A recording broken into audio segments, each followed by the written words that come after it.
नमस्कार मित्रांनो, welcome to the APN show आजच्या एपिसोडमध्ये. आणि मी सगळ्यांचं स्वागत करतो. तुम्हा सगळ्यांचं एवढं मी ॲप्रिशिएट करण्याचा आज एक मौका मी पाहतोय, की तुमचा रिस्पॉन्स जो मागचे एवढे एपिसोड्स जे होत आहेत, जवळ-जवळ आपण सुरू केलं होतं गुढीपाडव्यापासून. पण जो काही रिस्पॉन्स आहे तो खरोखर hats off. Thank you so much. पण माझी एकच रिक्वेस्ट आहे, तुम्ही जे मला पर्सनली मेसेजेस पाठवता त्याच्याऐवजी तुम्ही जर जमलं, तर आपले जे काही कमेंट्स असतात, कमेंट बॉक्समध्ये तुम्ही जरूर ते कमेंट्स लिहा. तुमच्या प्रतिसादासाठी खूप, खूप, खूप म्हणजे मी काय माझ्याकडे शब्द नाहीये. Thank so much.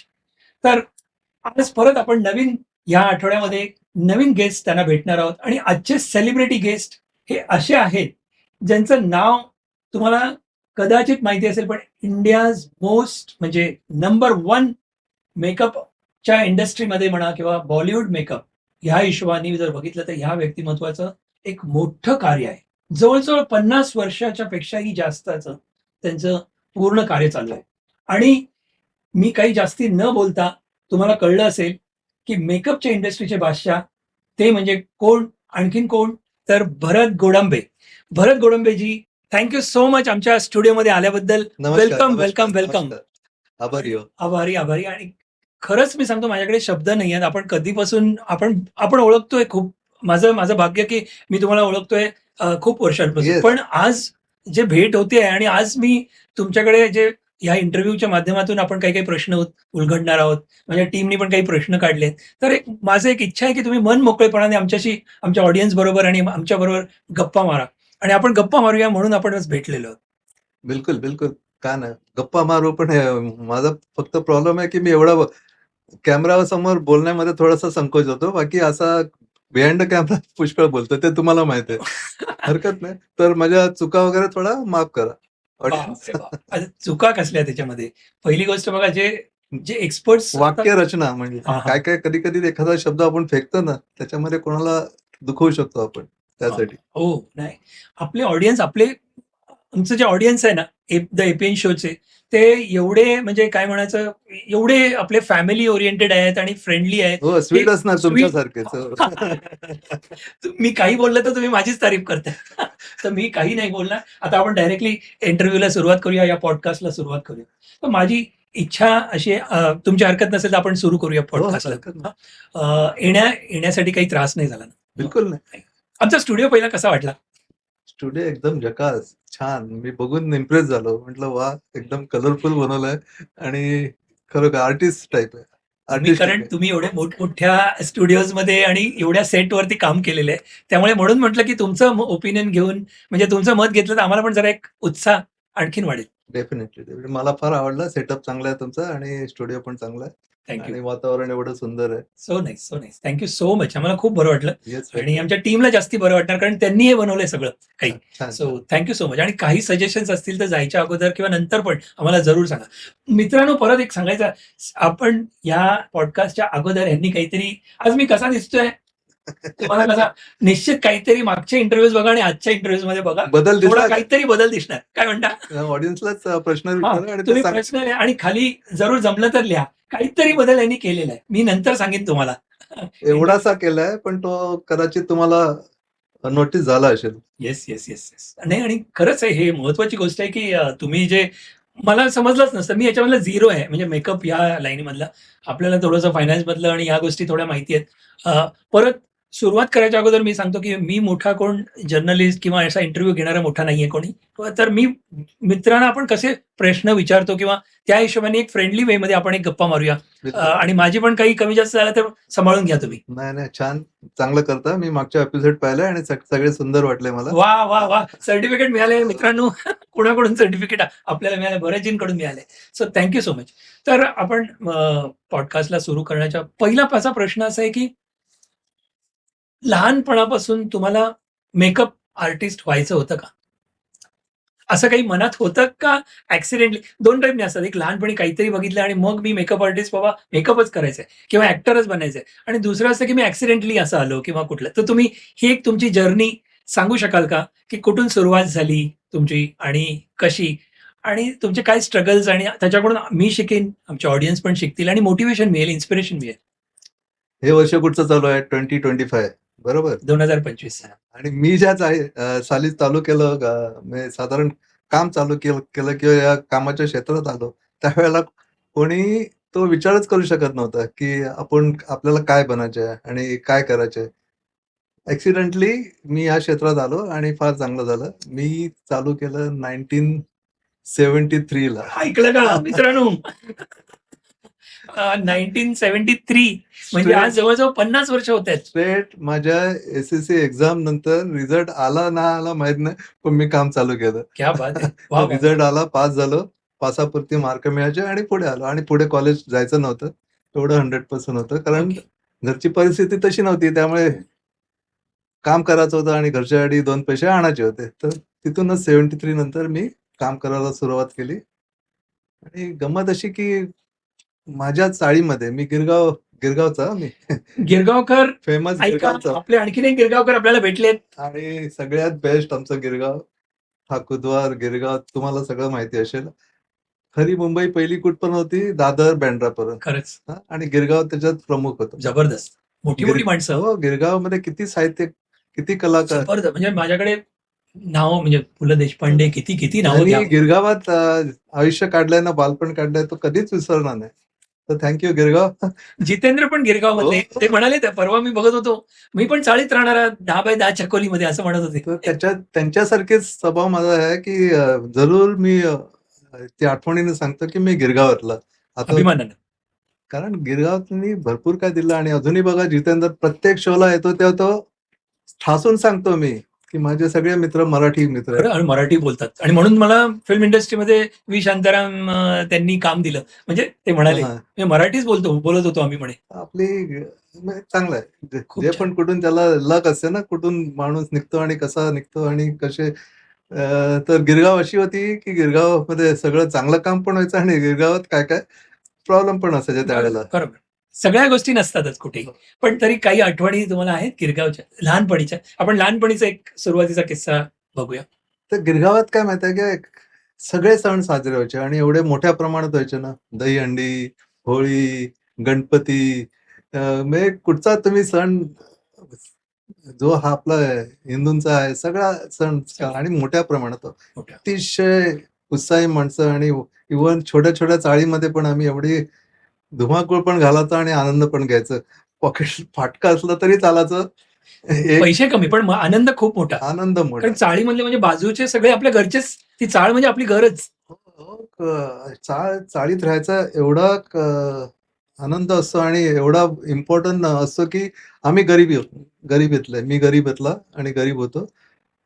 जेव्हा आमच्या घरात बाजूच्यांकडनं 2 वाट्या यायच्या माझ्यासाठी, भरतसाठी. कारण मी घरामध्ये मोठा मुलगा होतो. तर बाजूचे एवढे चांगले होते ते दिवसातनं 1-2 वाट्या यायच्याच मला भाजीचं किंवा क्या काय बात, पण. क्या बात. तर ते जे सुख आहे आठवण ना, ना? वाडीतलं ते तुम्हाला कुठेच नाही पण भेटत. खरंच आम्ही पण म्हणजे चाळीमध्ये राहायचो. हां. तर कुणाकडे साऊथ इंडियन कॉस्मो असायचे त्यावेळेला आम्ही चेंबूरला राहायचो. तर एकाकडे कुठलं चांगलं जेवण झालं आमच्याकडे. काही आमच्याकडे झालं की ते 2-3 घरांमध्ये तर म्हणजे असं वाटत नव्हतं. आता त्या मानाने आपण फ्लॅट सिस्टममध्ये जरा कमी गोष्ट होते हो, कंपॅरेटिव्हली. खरी गोष्ट आहे. 100% बाजूच्याला कोण आहे ते संबंध माहितीच हो, नसतं. माहीत समजा नसतं. बरोबर. फ्लॅटमध्ये. तर ते फार अतिशय वाईट आहे ते. लहानपणीची आठवण काही आणखीन काही सांगू शकाल? तुमच्या बरोबरचे फ्रेंड्स अजूनही तुमच्या कॉन्टॅक्टमध्ये आहेत का? आहेत लहानपणीचे? 4-5 जण आहेत. गिरगावचे आहेत? गिरगावचे आहेत. ते भरपूर आहेत कॉन्टॅक्टमध्ये पण तशी मैत्री नाही करता येणार. जे आम्ही वाट बघायचं कधी संध्याकाळचे 5:30-6 वाजतात आणि आम्ही खाली उतरतो आणि एकमेकाला भेटून आम्ही मस्ती करणार, खेळणार. त्याच्यानंतर परत जेवायला जायचं. जेवून आल्यानंतर पण खेळणं. 8-8:30ला येऊन गप्पा मारणं. पण काय खेळत होते तुम्ही त्यावेळेला? तुमचे कुठले म्हणजे छंद किंवा आवड होती त्यावेळेला? गेम्स म्हणा. लहानपणीचे तुम्ही सगळे मी पण खेळलो असेन, पण तुम्ही त्यावेळेला तिथे काय खेळत होते? मी जास्त करून क्रिकेट खेळलोय. क्रिकेट? हो, पण त्यात इव्हन जागा नसेल ना तेवढी, पण त्याच्या तिथेच चाळीच्या मध्ये छोट्याशा जागेमध्ये की कसं काय? छोट्या हां, गल्लीमध्ये एक्झॅक्टली. आणि जो बॉल हिट केल्यानंतर कधी-कधी चुकीचा आवाज यायचा तो खिडक्या वगैरे फुटायच्या मग असे तेव्हा कोण काकू होते का की बॉल कापून द्यायचे वगैरे? भरपूर शिव्या पण मिळायच्या पण ती आणि मजा पण होती ना? मजा पण होती. आणि जे एकत्र यायची ना मुलं अगदी, ते फार छान होतं. ते आता नाही मिळत. तुमच्या घरी किती फॅमिली मेंबर्स होते त्यावेळेला? म्हणजे मी आणि माझ्या लहान 3 बहिणी होत्या. तुम्ही मोठे सगळे? येस. एज ऑफ मी 8.5 वर्षाचा असू तेव्हा कदाचित माझे वडील वारले होते. एवढ्या लवकर? एवढ्या लवकर. मग आई आणि फक्त वडील बिचारे ते त्यावेळेला अशी होती परिस्थिती की आज कमवा, आज घ्या आणि आजच खा आणि उद्याचं उद्या. हो. त्या विचाराचे होते. विचारू शकतो काय म्हणजे कुठल्या कामाला वगैरे होते ते? ते माटे कुठे गिरणीमध्ये होते. ओके. तर काय जमलं वगैरे काय नव्हतं. खाऊन पिऊन सुखी व्हायचे. आणि त्याच्यामुळे ते 2 वर्ष आजारी होते. त्याच्यानंतर ते ऑफ झाले. May be because of cancer. त्यावेळेला माहिती पण नव्हतं काय आजार आहे. काय असेल एनिवे. तर ते मी लहानपणीच्या थोड्याशा पुष्कळ आठवणी? आठवणी आहेत. त्याच्यानंतर आईनी सत्ता हातात घेतली आणि आई बिचारी मुलांना एक वाढवाच्या दृष्टीने ती बाहेर पडली. कोणाकडे जेवण बनवायला सुरुवात केली आणि आमचं घर चालवलं. क्या तर बात आहे. ह्या आठवणी आहेत आणि त्याच्यातनं मोठा झालो म्हणजे तुम्ही बघा शून्यातनं वर 8.5 कसं यायचं. 8.5 वर्ष म्हणजे काय वय असणार हो त्यावेळेस? खरंच. हां. पण त्यावेळेला शाळेत मग तुमची जाणं होत होतं, पॉसिबल हां, होतं? तेव्हा काय म्युनिसिपालिटी जिंदाबाद. बरोबर. खूप छान, खूप छान. फुकट शिक्षण. आम्ही म्युनिसिपालिटीत शिक्षण घेतलेले 5 वर्ष 5वी पर्यंत. ओके. त्याच्यानंतर मग हायस्कूलला. वाह, वाह, वाह! खूप छान. पण तुमच्या इथून शाळा जवळ होती, लांब होती, कसं काय? हां, शाळा तेवढ्या ऑटोकॅड होत्या. सगळ्या 10 मिनिटावर होत्या, 15 मिनिटावर. वॉव! पण तुम्ही एक पर्सनल प्रश्न, सगळे प्रश्नच आहेत. पण तुम्ही लहानपणी खोडकर होतात की शांत होते? कसा होता स्वभाव तुमचा? आत्ताचा नाही. लहानपणीचं तुम्हाला आठवत असेल तर? नाही मी थोडा शाय पर्सन होतो सायलेंट, पहिल्यापासून आणि एक जास्त बोलायचं नाही, कमी बोलायचं आणि रिझर्व्ड म्हणजे तुम्ही विचारलं काय खोडकर? हां. खोडकर नव्हतो. पण नॉटी? नाही बिलकुल नव्हतं नॉटी. पण खेळायला फार आवडायचं. खेळायला. मिळून मिसळून जायचं आणि सगळ्यांना जमवायचं. हा खूप छान. पहिल्यापासून माझं हे होतं. मी लीडरगिरी पण केलंय भरपूर ठिकाणी. अच्छा. मॅचेस वगैरे व्हायचे क्रिकेट. तेव्हा मी कॅप्टन असायचा. पण क्रिकेटमध्ये बॉलिंग, बॅटिंग क्रिकेटमध्ये काय आवडत होतं तुम्हाला किंवा काय चांगलं? दोन्ही करायचं, पण बॅटिंग करायचं, वाह! बॉलिंग पण करायचं. मस्त, मस्त. तर आमच्या मॅचेस चालायच्या. ही वाडी, उद्या ती हो, वाडी या वाडी. आणि आमच्या गिरगावात वाड्यांची नावं काय? भुताची वाडी, कांदेवाडी, खाडिलकर रोड, खाडिलकर रोड माहिती आहे. भुताची वाडी माहित नाही मला. काकडवाडी तुम्ही कुठली वाडी? तुमच्या वाडीचं आणि नाव? कासारवाडी. कासारवाडी. हां. ओके. आणि मला माहित नाही, पण हे जितेंद्र आणि हे राहत होते ते कुठली वाडी होती? हां, ते त्यांचं नाव प्रार्थना माहिती. समाजला होते ते. अच्छा, ते हां, दुसरे. हां. ते तिथे आमच्यापासून 10 मिनिटं. लहानपणी भेट पण झाली असेल माहित नाही पण. नाही, त्यावेळेला नाही भेट झाली. नाही ना. पण तुमच्या तर हां, तुम्ही सांगत होते. मी कसं ह्या लाईनमध्ये आलो ते इम्पोर्टंट आहे, की हो, इथून. एस-एस-सी झाली. एस-एस-सी पास झालो. त्याच्यानंतर लगेच काम करायचं होतं. म्हणून एका ठिकाणी नोकरीसाठी गेलो. पण नेमकाच त्यावेळेला हरताळ पडला आणि सांगितलं, की 15-20 दिवस काहीच होणार नाही. तर आता नोकरी नाही लागू शकत. तर आमच्या वाडीमध्ये एक हेअर स्टायलिस्ट होती त्यावेळेला, उषा हजारे म्हणून. तर खूप जुने आहेत ना फार ते नाव. जुन्या. हो. हां, अजूनही आहेत त्या अजून. पुण्याला राहतात आता. तर त्यांनी मला ते बोलले, की "भरत, तुला मेकअप आर्टिस्ट बनायचं आहे तर का?" तर माझे एक चांगले ओळखीचे आहेत, जे मोठे मेकअप आर्टिस्ट आहेत इंडस्ट्रीचे, पंढरीनाथ जोकर. त्यांच्याशी मी बोलते जर तुला इंटरेस्ट असेल तर. म्हटलं हरकत नाही. डेफिनेटली का ना? मी करीन ना. पण तुम्हाला त्याच्या आधी स्टोरी सांगतो, की मी वयाचा जेव्हा 8 वर्षाचा, 9 वर्षाचा होतो ना, तेव्हा मी तिच्याकडे घरात बसून आम्ही 6 मुलं होतो.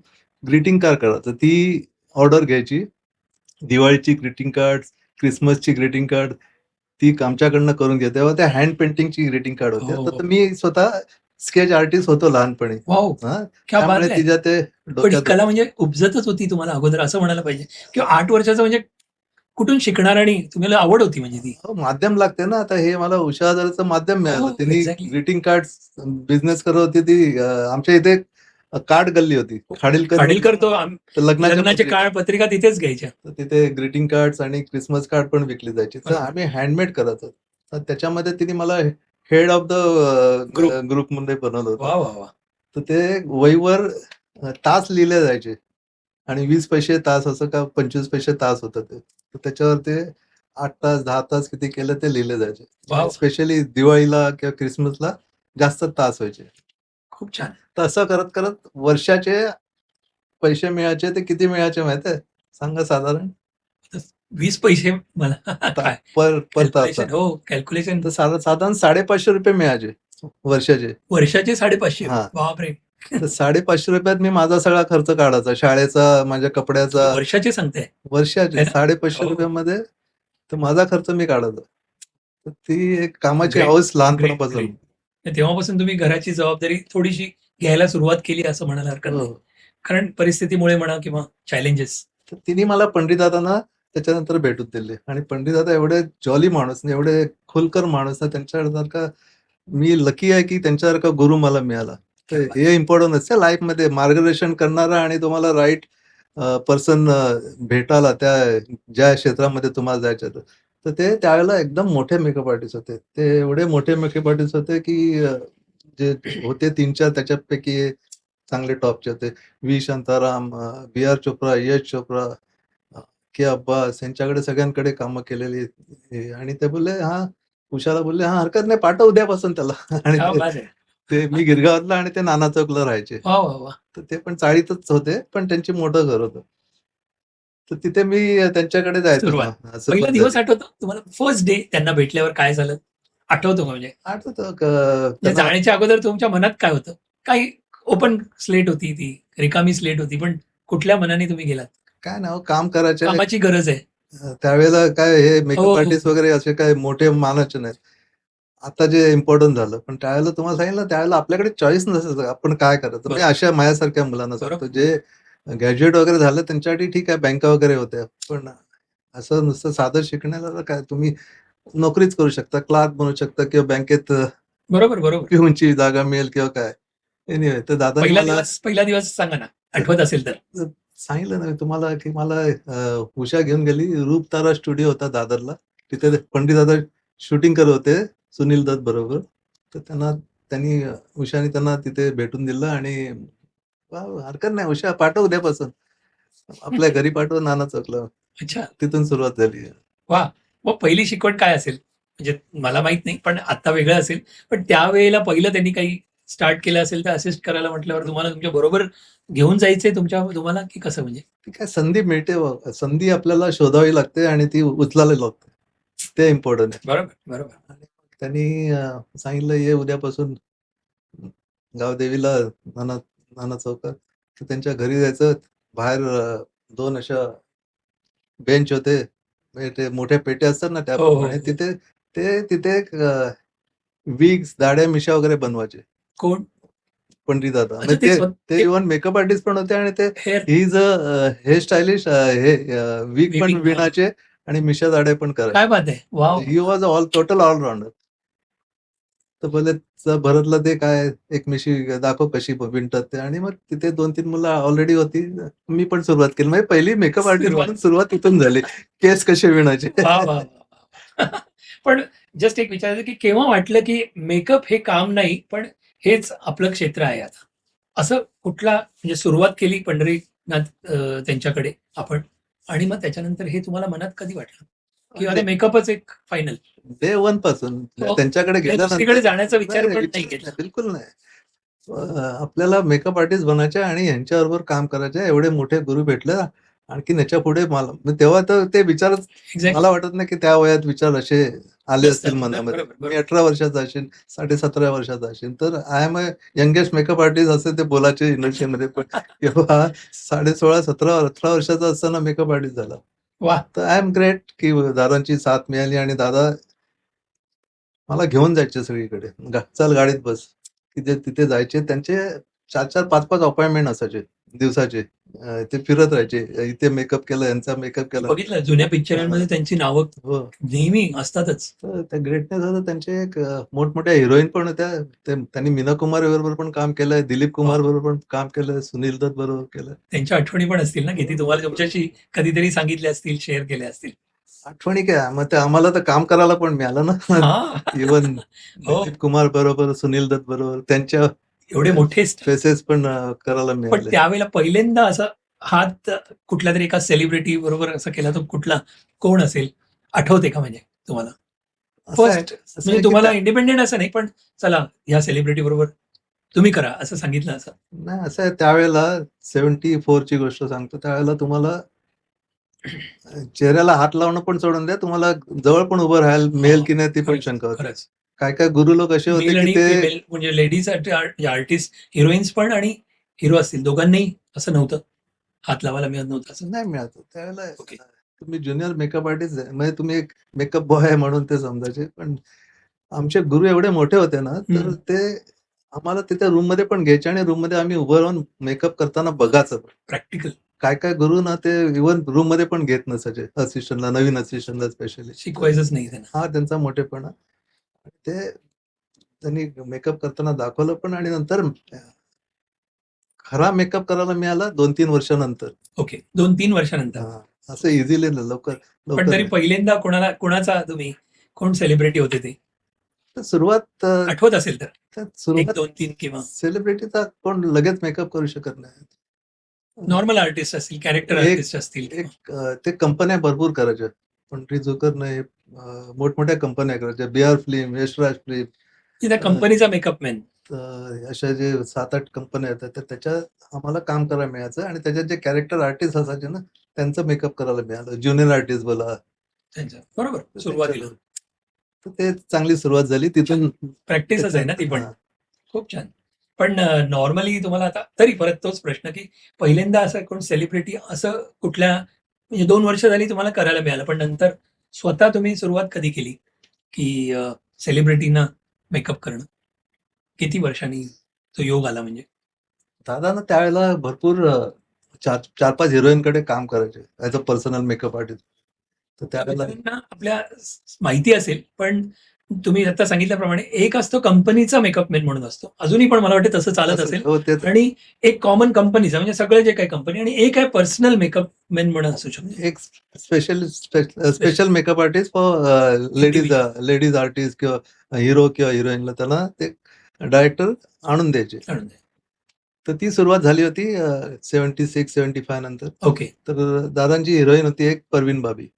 तर ते तिथे मेकअप करायचे आणि सेट सांभाळायला म्हणून ते मला ठेवायचे. तर त्यांनी मला ते घेऊन गेले आणि तिथे मला सांगितलं, की तुला दिवसभर इथं राहायचं आणि तुला मेकअप बघायचं. तर अशा दिवस गेले एक 20-25 दिवस. त्याच्यानंतर तिनेच सांगितलं, "दादा, मला भरतच पाहिजे." काय बात आहे! हां, बदलू वाह! नका. परवीन बाबीजी त्यांनी हां, सांगितलं. त्यांनी सांगितलं, क्या बात है! की वाह, "दादा वाह, वाह! प्लीज भरतला बदलू नका, माझ्याकडेच ठेवा मला." व्हेरी तर नाईस. पहिली आधी तुम्ही विचारू शकता, तर मी सांगू शकतो, की हां, माझी हिरोईन एक परवीन परवीन बाबी. बाबी. तिथून सुरुवात केली. वॉव! क्या बात है! पण खूप सुंदर. प्रश्नच नाही. ते जेव्हा खाली दिवस असायचा ना, तर मी दुसरीकडे जायचो. दादा दुसरीकडे घेऊन जायचे आणि मग ते कॅरेक्टरचं पण मेकअप करायचे आणि दुसऱ्याचे पण तिथे पण काम करायला मिळालं. वाह! दाढ्या-मिशा लावायला मिळाल्या, गेटअप करता मिळालं. ओके. तर छान. Very nice. पण परवीन बाबी आता तुम्ही नाव घेतलं म्हटल्यावर त्यांच्याबरोबरचा एखादा किस्सा सांगू शकाल का? कुठली गोष्ट, स्टोरी? काही अनुभव म्हणजे तुमचा कसा पर्सनल अनुभव? ते स्वतः कसे होते? अ, सगळ्यांना माहिती आहे, पण तरीसुद्धा तुमचा अनुभव आणि तुमच्याबरोबरची झालेली गोष्ट. माझ्यासाठी ती गोल्डन बुक आहे. क्या बात है! परवीन बाबीनं माझं आयुष्य बदलण्यामध्ये तिचा पण हात आहे. वॉव! ग्रेट. कारण ती एवढी टॉपची हिरोईन झाली ना नंतर. बिलकुल. अमितजींबरोबर अमेझिंग किती प्रश्नच पिक्चर नाही. केले. तर एक जेव्हा हिरो-हिरोईन तुम्हाला चांगला मिळतो आणि मग ते त्याचा फायदा तुमच्या मेकअप आर्टिस्टला पण मिळतो चढायला. पण ते जरुरी आहे, की मेकअप आर्टिस्टनी ते मेहनत करून प्रामाणिकपणे काम करून कसं पुढे जायचं ते आपल्या प्रत्येकाच्या हातात असते. बरोबर आहे. तर तो मी अपॉर्च्युनिटी मिळाली ती मी ग्रॅब केली. तर त्याच्यानंतर 4-5 वर्षांनी मी तिचा स्वतः पर्सनल झालो. दादांनी सांगितलं, "okay, now you go on your on." Personal. Wow! मी दादांकडे होतो, पण तरी पण तिचा as a personal personal. Makeup artist. तर मी 10 वर्ष जवळ-जवळ तिच्याकडे काम केले. वॉव! 11 वर्ष केले असे. खूप छान. तर जेवढे तिचे मोठे पिक्चर होते ते सगळे मी होतो त्यावेळेला. मग त्यावेळेला पण तुम्ही गिरगावहून यायचे की कसे? हो, राहायला गिरगावात होतो. गिरगाव आणि ते कुठे राहायचे विचारू शकतो? जुहूला. जुहूला. म्हणजे गिरगाव टू जुहू नॉर्मली किंवा कुठल्या सेटवरती? जुहूला जे हररामा टेम्पल मंदिर हो, आहे हो. तिथून 5 मिनिटावर. तिथे. कालुमल इस्टेट म्हणून होती हो. तिथे ते राहायचे. ओके. त्यांचा अनुभव एखादी गोष्ट तुम्ही मला एकदा सांगितलेली, मला थोडीशी आठवते. पण तरी तुम्हाला कुठली आठवते तर त्यांचा अनुभव, स्वभाव त्यांचा कसा होता? स्वभाव फार म्हणजे छान होता, चांगली होती एकदम सुशिक्षित मुलगी होती. कधी भासून दिलं नाही, की आम्ही मेकअप आर्टिस्ट म्हणजे एक झालं, की एक हेल्परच झालं ना. म्हणजे हं. कमी लेखायचं नव्हतं. कमी लेखाचं तिला पूर्वी माहिती लेखत होते असं तुमचं म्हणणं. बरेचसे अजूनही लेखतात, पण आता त्यावेळेला ती तसं नाही. तिने एक फॅमिली म्हणून ठेवायची. तिच्याबरोबर कोण असायचं? एक हेअर ड्रेसर असायची, एक मेकअप आर्टिस्ट असायचा, एक ड्रायव्हर असायचा आणि एक सेक्रेटरी असायचा. Very nice. आणि बिचारी ती एकटी होती. आई कधी-कधी यायची. जुनागडची होती ती. हां, हां. तर आई कधी-कधी यायची, 6 महिने राहून जायची. तर ओके. आम्ही तिची फॅमिली, तिचा स्टाफ हे दोन्ही एकत्रच. वॉव! तर ती एवढी कॉन्शियस होती ना, आपल्या फिगरसाठी, आपल्या अच्छा. बॉडी मेंटेनसाठी. हेल्थसाठी आणि आणि लुकसाठी. मोठमोठे हिरो बरोबर काम करते. शशी कपूर, अमिताभ बच्चन, बरोबर. विनोद खन्ना. आता हे एवढे मोठे हिरो म्हटल्यानंतर हिरोईननी वजन वाढवलं तर ती स्क्रीनवर चांगली नाही दिसणार. दिसणार. बरोबर. आता अमिताभ बच्चन स्क्रीनवर का चांगला दिसतात? कारण ते स्लिम होते, मेंटेन मेंटेन. करायचे. उंच तर होतेच. तर ती कॉम्पिटिशन त्यावेळेलाच चालू झाली होती. जिनत ओके. अमन आणि प्रवीण बाबी त्या हां, मोठ्या खरंच हिरो. खूप पिक्चर्स होते त्यांचे. तर ती डाएट करायची बिचारी. एक स्लाइस खायची आणि मग ते येलो एगचा तो येलो काढून एक खायची ब्रेड बरोबर आणि ज्यूस प्यायची. ओके. पण आमच्यासाठी, स्टाफसाठी तिच्या घरी जेवण बनायचं आणि ती वॉव! बोलायची, "नाही, माझ्या स्टाफला पूर्ण जेवण मिळालं पाहिजे." Very nice. फॅमिली समज होती तर ती तर तशी ती वागवत तशी होती. होती. हां. Very nice. खूप छान. पण जस्ट तुमच्या लाईफमध्ये भरत आणि डॉरिसजी पण आले.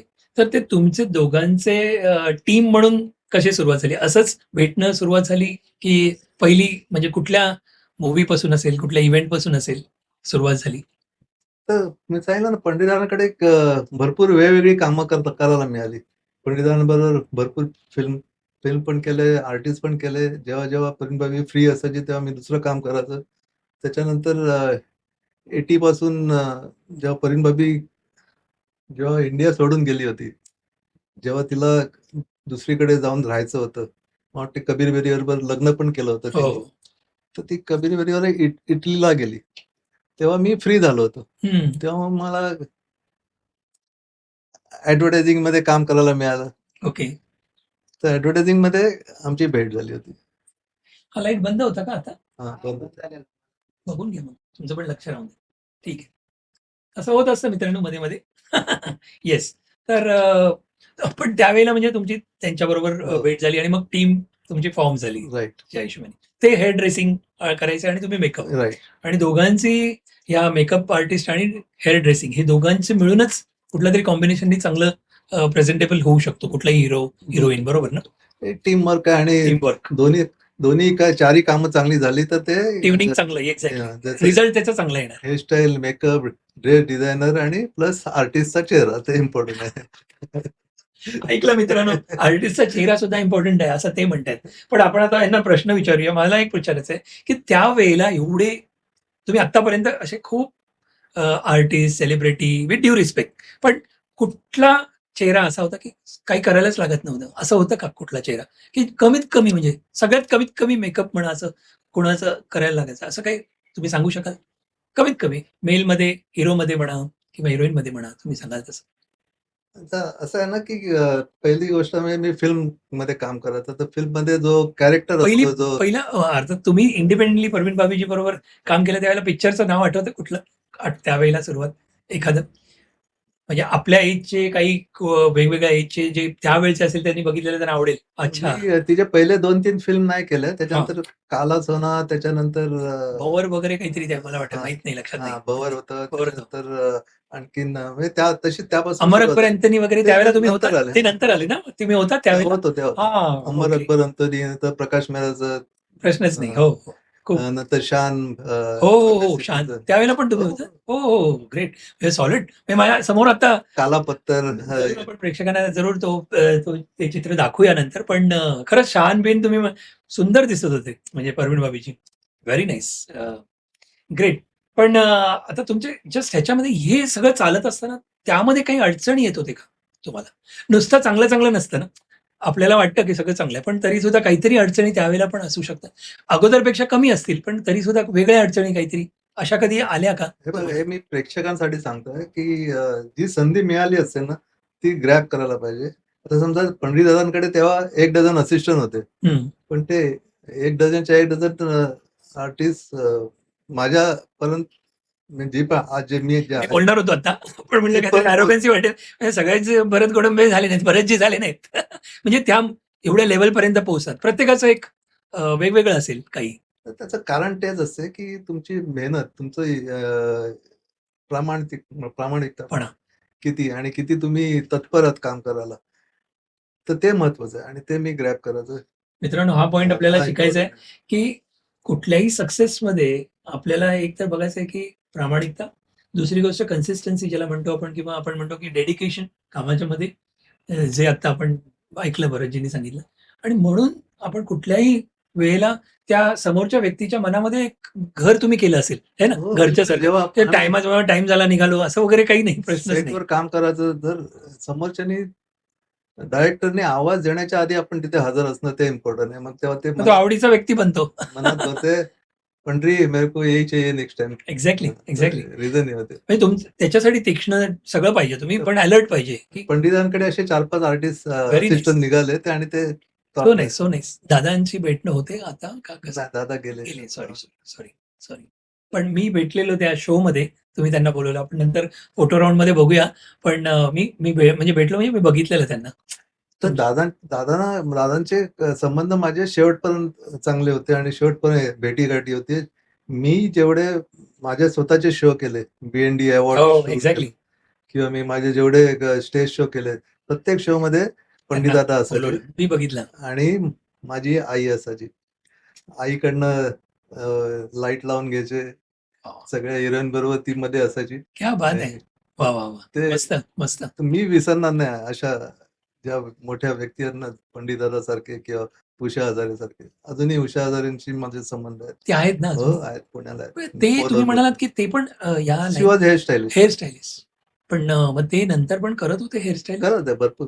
ती Sure. पण चांगली आर्टिस्ट होती. ते राहायला कुठे होते मग? गिरगावलाच? गिरगावला माझ्या चाळीत, एका पण चाळीमध्ये. आता चेंज झालं असेल ना, आता आता ते गिरगावून दुसरीकडे. ते पुण्याला गेले आणि गिरगावची चाळ आहे अजून तशी. आमचे बेस्ट विशेस त्यांना.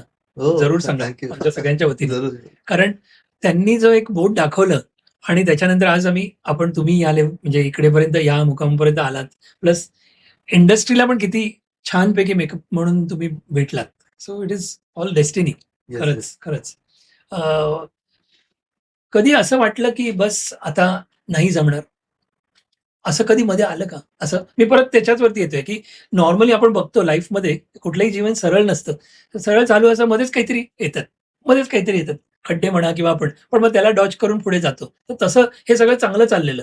पण मध्ये असं कधी झालं का, की आता बाबा जमणार नाही, कारण त्याची काहीतरी असतील, असं काही झालं? नाही, असं कधीच नाही. मी अडचणी आल्या का म्हणजे काही? बिलकुल नाही. अडचणी बिलकुल नाही आल्या आणि सतत चांगली कामं मिळत गेली. एवढी सुंदर कामं मी केली ना इंडस्ट्रीमध्ये, तर मी स्वतःला मोठा भाग्यवान मानतो.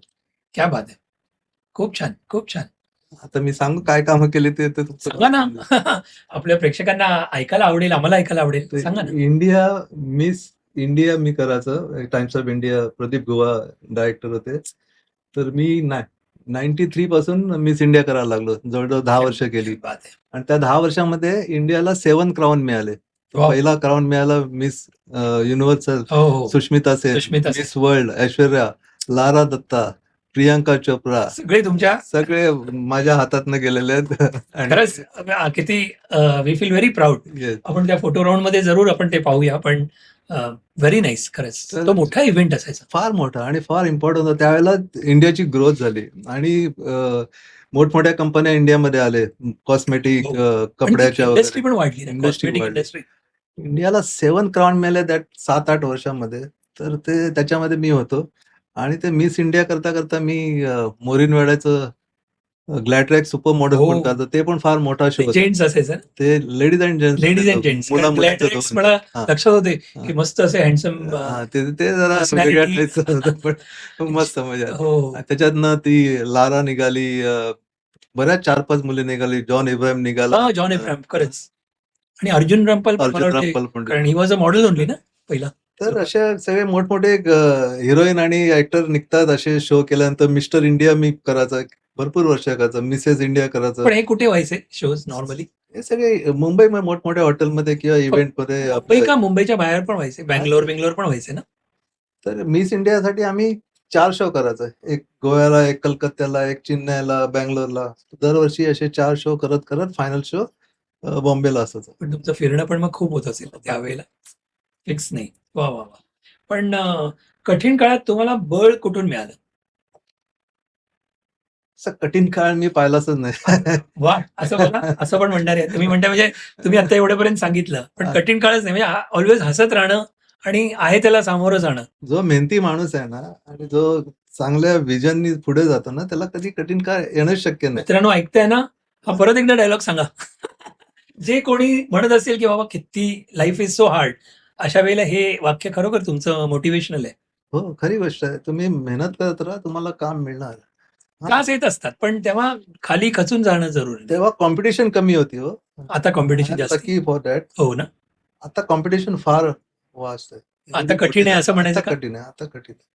आता कठीण याच्यासाठी आहे की सगळ्या ह्याच्यामध्ये तुम्ही इम्पोर्टंट पाहिजे, म्हणजे इम्पोर्टंट दिलं पाहिजे आणि हुशार राहिलं पाहिजे. आता मीडियाचा जमाना आला. हो, खरंच. आता हे सगळं असं बघा ना, झालं. आपण आता पॉडकास्ट करतोय. पूर्वी नाही तर हे फक्त आणखीन कुठेतरी पाहत होतो. आता पण कोणी आपण करू शकता. कोणी पॉडकास्ट म्हणा, कोणी कोणाशी बोलू शकतात चांगलं आता आता तुम्हाला ऍडव्हर्टायझिंग करायला लागते. Instagramवर सतत Instagramवर. काहीतरी टाकायला. खरंच आहे. पूर्वी नाही, पूर्वी mouth publicity. Word of mouth.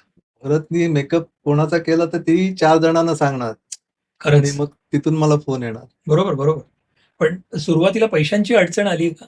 मी हे सांगतोय कधी सुरुवातीच्या काळात, जेव्हा पहिला जॉब पंढरी दादा त्यांच्याकडे तुम्ही होतात, त्याच्यानंतर परवीन भाभीजी त्यांच्याकडे होतात आणि त्याच्यानंतर हे ग्लॅड रॅक्स आणि हे सगळे मिस इंडिया, हे तिन्ही वेळेला पैशांची अडचण वेगवेगळ्या तऱ्हेनं आली असू शकते. असं होणार नाही, कोणी मी पाहिला नाही व्यक्ती की माझ्याकडे खूप पैसा झालेला आहे, आता काही काही नको मला. खरी पण गोष्ट आहे. पैशाच्या हिशोबाने कधी अडचण आली का? एक इम्पॉर्टंट गोष्ट आहे ना, जे पैसे मिळायचे थोडेसे त्याच्यामध्ये समाधान ठेवणं ते इम्पॉर्टंट आहे. वाह! आणि ते 15 वर्षात ते होतं की पैसे कमी मिळायचे पण त्याच्यात समाधान असायचं. दाल रोटी खाओ और प्रभू मजे के करो. गीत गाओ.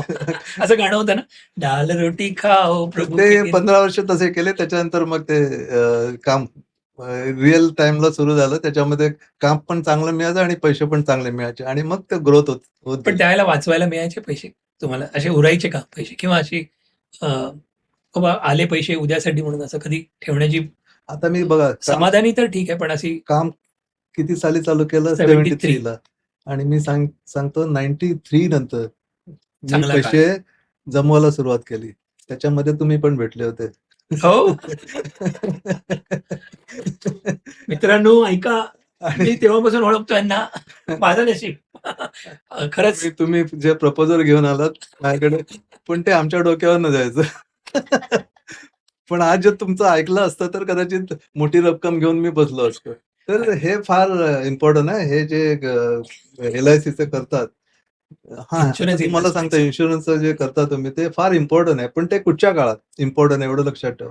जेव्हा तुम्ही ऑलरेडी चांगलं काम करता, चांगले पैसे कमवतात, चांगले पैसे कमवून तुम्ही घर खर्च करून वाचतात, तेव्हा ते पैसे यांच्याकडे सुरक्षित ठेवा आणि मग ते जे पैसे 15-20 वर्षांनी, 25 वर्षांनी जे मिळतील ना, ते खरे आनंदाचे. जे आम्ही केलं नाही. पण केलं. पण येस. नाही, आम्ही केलं हां. सगळं सांगायची गरज नाही आपल्याला. आम्ही पण नाही, पण झालं आपलं. पण त्यावेळेला ओळख झाली. मी माझं भाग्य समजतो. मग राखी एवढी छोटी होती, तुम्ही मला शोला आले. हिल्टनला फॅशन शोला बोलवलं. बापरे! मी बघितलं एवढं. JWला आलं का? हिल्टनला बोलवलेलं एकदा. हां, आणि नंतर मग एकदा आम्ही आलेलो होतो, आम्ही फेमस स्टुडिओला पण आलेलो. तुमचा शो होता. आणि एकदा जो होता तो BND इथे JW मॅरिटला. JW. BND म्हणजे अमित- तुमचा जो अमिताभ बच्चन डॉरिस. show. हां, एक्झॅक्टली. सलमान खान आणि हां. अमिताभ आलेले होते, त्यावेळेची गोष्ट मला वाटते. Sir, thanks. म्हणजे त्यानिमित्ताने मी त्यावेळेला, अर्थात व्हॉट एव्हर इट इज, मला पण एक आकर्षण होतं की बॉलिवूड सेलिब्रिटीज बरोबर माझा एक सुरुवात होता. ते काळ होता सुरुवातीचा की त्या लाईन मधले कोण आपल्याला क्लायंट्स भेटतील का किंवा कसे काही, अशा हिशोबाने. आणि ओळख काहीच नव्हती माझी पण कुणाच बरोबर. तुमची पण ओळख, मी एक फोन करून आलेलो होतो. आणि तुमचा स्वभाव एवढा, म्हणजे हा माझा इंटरव्ह्यू नाहीये, पण तुमचं सांगतो मित्रांनो, मी एक फोन केला, ते हा या भेटायला या सहजपणे. मी घाबरत गेलेलो, मोठं नाव. पण नंतर मी बघितलं, जेव्हा भेटलो, एकदम डाऊन टू अर्थ पर्सनॅलिटी आणि आज सुद्धा, अजूनही. आणि थँक्स. काल आणि तुमच्या सक्सेसचं सिक्रेट ते महत्वाचं आहे असं मला वाटतं. नाही, माझा लहानपणापासून स्वभावच होता, की एक अर्ध बिस्किट मी खाणार, अर्ध बिस्किट माझ्या मित्राला देणार किंवा जे आजूबाजूचे आहेत. मी जेव्हा मोठमोठे शो करायचो, जेवढं मोठमोठे शूटिंग करायचं, तर मी जेवढे माझे चाळीतले जुने मित्र किंवा माझे नातेवाईक त्यांना सांगायचं, बाबा तू ह्या शोला येऊ शकतो का, ये जरा बघायला मिळेल तुला काय चालतंय इथे. तुम्ही मला पण बोलवलेलं तर आहे. मी मला भरपूर मी मी जणांना काहीच नव्हतो म्हणजे पण तुम्ही मला पण म्हणजे कधीतरी असं सांगितलं, "अरे या मुलीला घेऊन या." असं घेऊन यायचं सांगितलं. आणि मी बॅक स्टेजचे किंग असायचो. खरंच मी बघितलं. मोठमोठे फॅशन शो व्हायचे, असे शो व्हायचे. तर आम्ही बॅक स्टेजचे किंग असायचे. आम्ही कुठच्याही रूममध्ये बेधडक जायचं. बिलकुल, बिलकुल. माझा कोण गेस्ट आला असेल त्यांच्याबरोबर मी भेटून देणार, फोटो काढून फोटो देणार. काढणार. तर ते माझा स्वभाव होता. स्वभाव खरंच तर ते एक मी अशा माझ्या नातेवाईकांसाठी, मित्रांसाठी ते केलेलं आहे, करायचो केलेलं आहे. पहिल्यापासून. खरंच, खरंच. मला अजूनही आठवतंय आपण शिर्डीला गेलेलो त्यावेळेला येताना नाशिकला हो. भेटलो. ते पण गोडंबे होते. नाव त्यांचं हो. मला पहिलं आठवत नाही. चंद्रकांत गोडबोले. ते इंग्लिश म्हणायचे. Sweet mango, sweet mango. Anyway he was LIC मध्ये ऑफिसर हो, होते ते. हो, हो. मोठ्या अगदी, पोस्टवर अगदी, होते. अगदी. आणि त्यांच्या घरी पोहे खाल्ले ना, हं. तेव्हा मला आणि तुमचं वागणं मी पाहत होतो. मी जस्ट दुरून ऑब्झर्व्ह करत होतो. मी असा व्यक्ती म्हणलं, काय व्यक्ती आहे, एवढी मोठी व्यक्ती आहे, पण म्हणजे रिअल मोठी माणसं ही अशी असतात ॲक्चुअली. खरंच म्हणजे मला खूप हेवा वाटला आणि I was feeling so happy, की मी तुमच्याबरोबर असोसिएट आहे. त्यावेळची गोष्ट. ह्याला झाली 15 वर्ष हो. तरी. आपण शिर्डीला गेलेलो त्यावेळेला. पण त्याचे अजूनही शूट केलेले आहेत क्लिप माझ्याकडे. त्याचा कधीतरी काढा. इंटरव्ह्यू आपण पाहिजे तर एकदा ह्याच्यामध्येच करूया. दाखवूया नंतर कधीतरी. Definitely. पण आज तो योग आला. त्यावेळेला फक्त शूट करून ठेवलं, पण तो एअर झाला नाही. कारण हे माध्यम असं काही नव्हतं. आपण काही करायचं. पण ती गोष्ट तर आता एअरमध्ये आली ना. आता एअरमध्ये आली. बघा खरंच, खरंच. नाही योग, योग. खरंच बाबांची कृपा आणि खूप छान तो दिवस होता. मला दोन्ही दिवस आपण शूट केलेलं आणि अजूनही आठवतंय. खूप छान झालेला इंटरव्ह्यू तो पण. तर मला हेच परत विचारायचं आता तुम्ही सांगितलं खरी गोष्ट, पण तरी लाईफमध्ये असं कुठलंही व्यक्ती नाही की अडचण येत नाही. तुम्ही म्हणताय समाधानी. पण एक समजण्यासाठी की तो पैलू पण मग अडचणी आल्या तर तुम्ही कसं त्याला फेस करत होता? हे समजायचा त्याचा म्हणजे माझा उद्देश आहे, की कसं करत होता तुम्ही? समाधानी तर ठीक आहे, पण कधी पैशाची अडचण, कधी आणखीन कुठली अडचण, कॉम्पिटिशन नाही. पण असे काही होत असतील ना? किस्से असतील बिहाइंड द कर्टन जसं म्हणतो स्क्रीन. नाही, मला वाटत नाही की काय अडचणी मला आल्या. पण तुम्हाला सांगितलं ना, पहिली जी 15-20 वर्ष काम केले त्याच्यामध्ये पैसे कमी मिळायचे तरी पण सुखी जीवन असायचं. हो. आणि त्याच्यानंतर जेव्हा पैसे जास्त मिळायला लागले, तर ते थोडंसं मोठ्या फ्लॅटमध्ये जाणं, हां. गाडी घेणं, ती मग ते मेंटेन करायचं. बरोबर. आता एक तुम्हाला एक छोटी गोष्ट सांगतो. जेव्हा मी चाळीत होतो, तेव्हा मला एक सायकल घ्यायची होती. हां.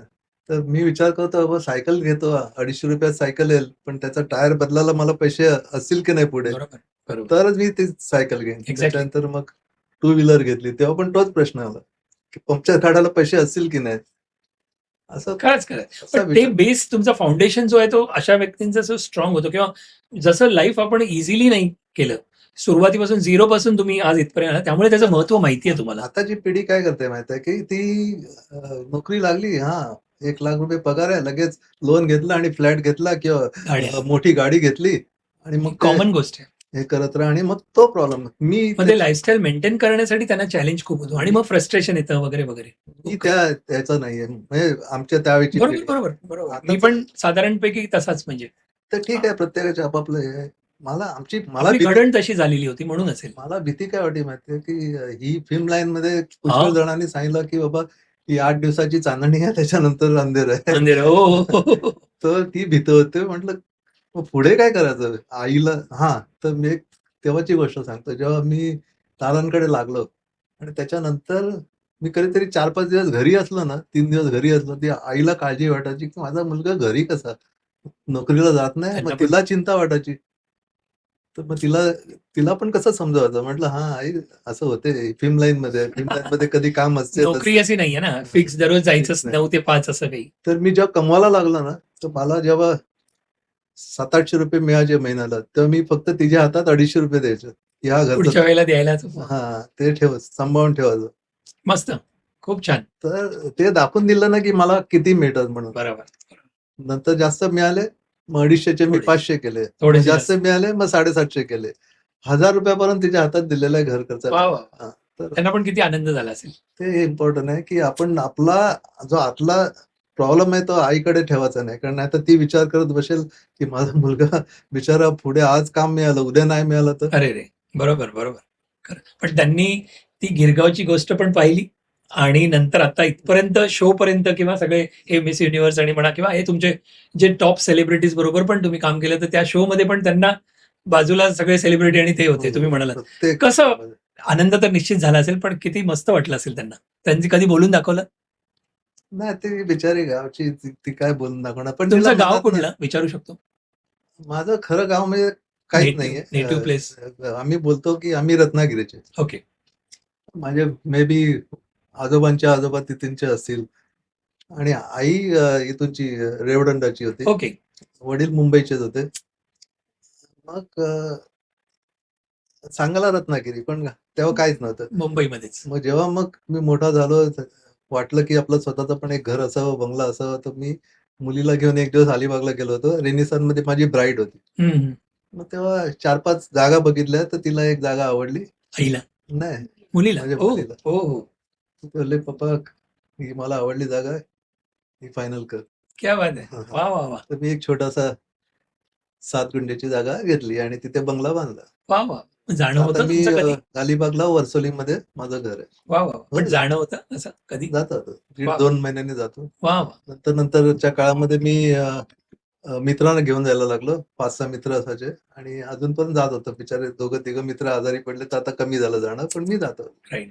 कधी आपण पण जाऊया. आम्हाला पण बिलकुल. बोलवा. तुम्हाला सांगितलं होतं मध्ये चला म्हणून. नाही, नाही. हो, सांगितलेलं. पण नाही, नाही. आपण कधी योग येईल बघूया. आपण करूया. जरूर, जरूर. पण तुम्ही जस्ट एक प्रश्न असा आला, की तुम्ही ट्रेंड फॉलो करत होता, की तुम्ही ट्रेंड सेट करत होता? तुमच्या मेकअप एकदा जम बसल्यानंतर एक असतं ना, की आपण बाबा ह्यांच्यासारखंच करत राहूया किंवा तुम्ही असं कधीतरी विचार केला असेल, नाही, नाही, आपण नवीन काहीतरी ट्रेंड सुरू करूया. असं बघा असं आहे की दोघांमध्ये 85-90 पर्यंत आपण ट्रेंड फॉलो तिथूनच्या उचलत करायचं, फॉलो करायचं म्हणजे वेस्टर्नचं. 85 पर्यंत. हां. की आपण ओग मॅगझीन बघायचं, एल मॅगझीन बघायचं. अरे, ह्या हिरोईनने असं केलंय, तसं केलंय, मग आपण पण करायचं. तर ही गोष्ट मला थोडी खटकायची, की अरे, आपण कशाला त्यांचं फॉलो करायचं? आपली एक वेगळीच स्वतःच. आहे. तर ठीक आहे. एनिवे त्यावेळेला करत होतो. तेव्हा पण त्याच्यानंतर 90 नंतर आम्ही ट्रेंड बदलला. तर आमची भरत एंड डॉरिस फेमस झाले, की एक वेगळा मेकअप आणि हेअरस्टाईलमध्ये. तर मी चांगले डोळे करतो असे सगळ्या हिरोईन बोलतात, की एक बोल्ड आईज करतात आणि चांगला मेकअप करतात. तसं डॉरिस हेअर डू वगैरे फार खूप चांगली छान. करायची. तर तो सेट हळू चालू झाला आणि तो सुरू. सुरू झाला. वॉव! सुपर्ब! इव्हन आता इंटरनॅशनल हिरोईन पण ते स्मोकी आईज वगैरे करायला लागले. ते पहिला करायचे नव्हते. Origin, origin. तर ओरिजिन इथे आहे. येस. आपल्या इंडियाच्या स्टाईल ते पण आता खूप छान. करायला लागले. तुमची स्टाईल. माझी नाही, इंडियन पण स्टाईल इंडियन स्टाईल. आम्ही चालू केलं. खूप छान, खूप छान. मस्त.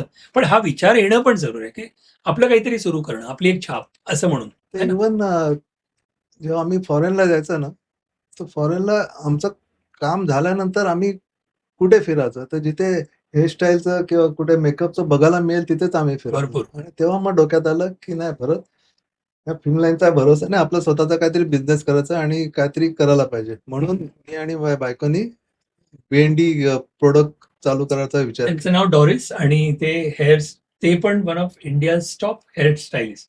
ओम शांती ओम आणि मला काही नावं माहिती आहेत, पण असे खूप एक तरी 3-4 पिक्चर्स किंवा मूव्हीज मधले कुठले तरी नावं. ओम शांती ओम तर मला लक्षात आहे. त्यात award winning award winning, award winning. हो, खरंच. IIFA award. एफा अवॉर्ड्स पण. तरी मी म्हणजे मस्त सुंदरच मेकअप. दीपिका आणि त्यांचे. तर ते 90 नंतर आम्ही भरपूर मॅगझिनसाठी काम केलं. ओके. जेव्हा फिल्मफेअर, स्टारडस्ट नुसतं मूव्हीज वरती तुम्ही नाही, तर अवलंबून नाही राहिला. तुम्हाला एक नंतर सांगतो. आता जे तुम्ही बोलला त्याच्यानंतर ह्याच्यानंतर सांगतो. हो, हो. ते मॅगझिन मोठमोठे मॅगझिन असायचे. दिवाळी अंकामध्ये तर 30-30 पानं भरायची. तर ते लूक असायचे. त्याच्यासाठी स्पेशल भरत डॉरिसला बोलवायचे, वाट बघायचे, की यांची डेट कधी मिळेल आणि क्या हा बात है! लूक करायचा. तर असे आमचे भरपूर लूक प्रसिद्ध झाले आणि त्याच्यामध्ये लूक बरोबर हिरोईनच्या हेअर मेकअप बरोबर आमचं खाली नाव असायचं. बिलकुल. Photographer by so and so, hair and makeup so and so. खरंच, तर आम्ही खरंच. वर्ल्डमध्ये प्रसिद्ध झालो बिकॉज वॉव! Of that. ते जे आपलं मॅगझिन होतं ना, ते इव्हन अमेरिकेला जायचं, सगळीकडे जायचं. Right, right. तर ते एक माझ्या डोक्यात आलं, की ही चांगली आयडिया आहे. हे फिल्म-बिल्म सोडून द्या, हेच करायला पाहिजे आपण. आणि मग त्याच्यानंतर जे प्रसिद्ध होतो ना, नाव चांगलं होते, त्यामुळे मग दुसरी चांगली कामं मिळतात. मग बरोबर. आम्हाला वेडिंगची कामं भरपूर मिळाली. हा हा मोठमोठी वेडिंग, सेलिब्रिटी वेडिंग, लग्नाचे पूर्ण. लग्नाची. वाव, ते तर आजकाल फॅट वेडिंग म्हणतात ना, आजकाल त्याच्यामध्ये त्याच्यावरती खूपच. पुष्कळ पैसे कमवले मी. वा वा वा. खरा पैसा तिथून आला. हे तुम्ही B&D हे परत डॉरिस हे तुम्ही ब्रँड चालू केल्यानंतर हे सगळे नाही, करायला ते लागले आधी करत की होतो. अगोदर? 2005 ला आम्ही ब्रँड चालू केलं. ओके. कारण ते ब्रँड करणं खायचं खायचं नाही, मोठी गोष्ट आहे ती. एखादं मेकअप प्रोडक्ट कॉस्मेटिक बनवायचं म्हणजे किती अडचणी आहेत इंडियामध्ये. एक्झॅक्टली. आणि त्यावेळेला होते, आता कमी झाल्या, पण 2005च्या आधी भरपूर होत्या. तर त्याच्यातनं ते सगळं करून बघून केलं, पण ते अजून 20 वर्ष झाली आता. वा वा. मी आता जाता जाता एक प्रश्न तो नंतर यायचा आहे, पण मी आता घेतो तो प्रश्न. तुम्ही आता बोललात की वेडिंगचं, हा खूप इंटरेस्टिंग सब्जेक्ट आहे म्हणा किंवा हा टॉपिक आहे. तर आपले ऑडियन्स मधले पण कित्येक मुली म्हणा किंवा फिमेल्स म्हणा ते बघत असणार. त्यांच्या घरी सुद्धा वेडिंगचा हा असू शकतं. पण हा एक प्रश्न कॉमन असू शकतो की नॉर्मल व्यक्तीला म्हणजे हे तुम्ही फ्रँकली सांगा, राईट ॲडवाईस म्हणून, की मेकअप कोणी किती केला पाहिजे? कधी-कधी मेकअप करण्यामध्ये मी मी माझा पर्सनल सांगतो विथ ड्यू रिस्पेक्ट, की मेकअप आज लग्न आमच्या घरात आहे. मग ती जी व्यक्ती असते ती एवढी मेकअप करते की तिचे डोळे एवढे छोटे होतात किंवा आणखीन काही. तर काय राईट ॲडवाईस? सगळ्यांना चांगलं दिसायचं असतं. तर काय सांगाल एक ब्राईडसाठी आणि घरातल्यांनी? एक जनरल ॲडवाईस काय असेल? त्यांनी काय करावं? ते असा आहे सब्जेक्ट हा, की हा प्रत्येकाचा वैयक्तिक प्रश्न असतो. बरोबर. आणि जो हँडल करणारा असतो ना, म्हणजे मेकअप आर्टिस्ट, हेअर स्टायलिस्ट, हे सगळं त्याच्यावरून अवलंबून असतं. तर मेकअप सटल नॅचरल करून ब्युटी आणणं, हेअरस्टाईल सटल नॅचरल करून चांगलं करणं, त्याच्यात इम्पॉर्टंट आहे. आणि खरंच. त्याच्यामध्ये आम्ही प्रसिद्धी मिळवली. आणि Absolutely. मग ते आम्हाला, तुम्ही कुठचंही नाव घ्या, की त्याच्याकडे आम्ही लग्नासाठी गेलो नाही, असं कुठचंच इंडियामध्ये घर नसेल. Yes, yes. टॉप अंबानीपासून ते आपले इव्हन पॉलिटिक्स म्हणा, सीएम म्हणा, किंवा इव्हन अंडरवर्ल्ड पर्यंत, ते पण सगळीकडे आहे. मेकअप चांगलं दिसण्यासाठी सगळ्या प्रत्येकाला, मला सुद्धा आज चांगलं तुम्ही बनवलंय.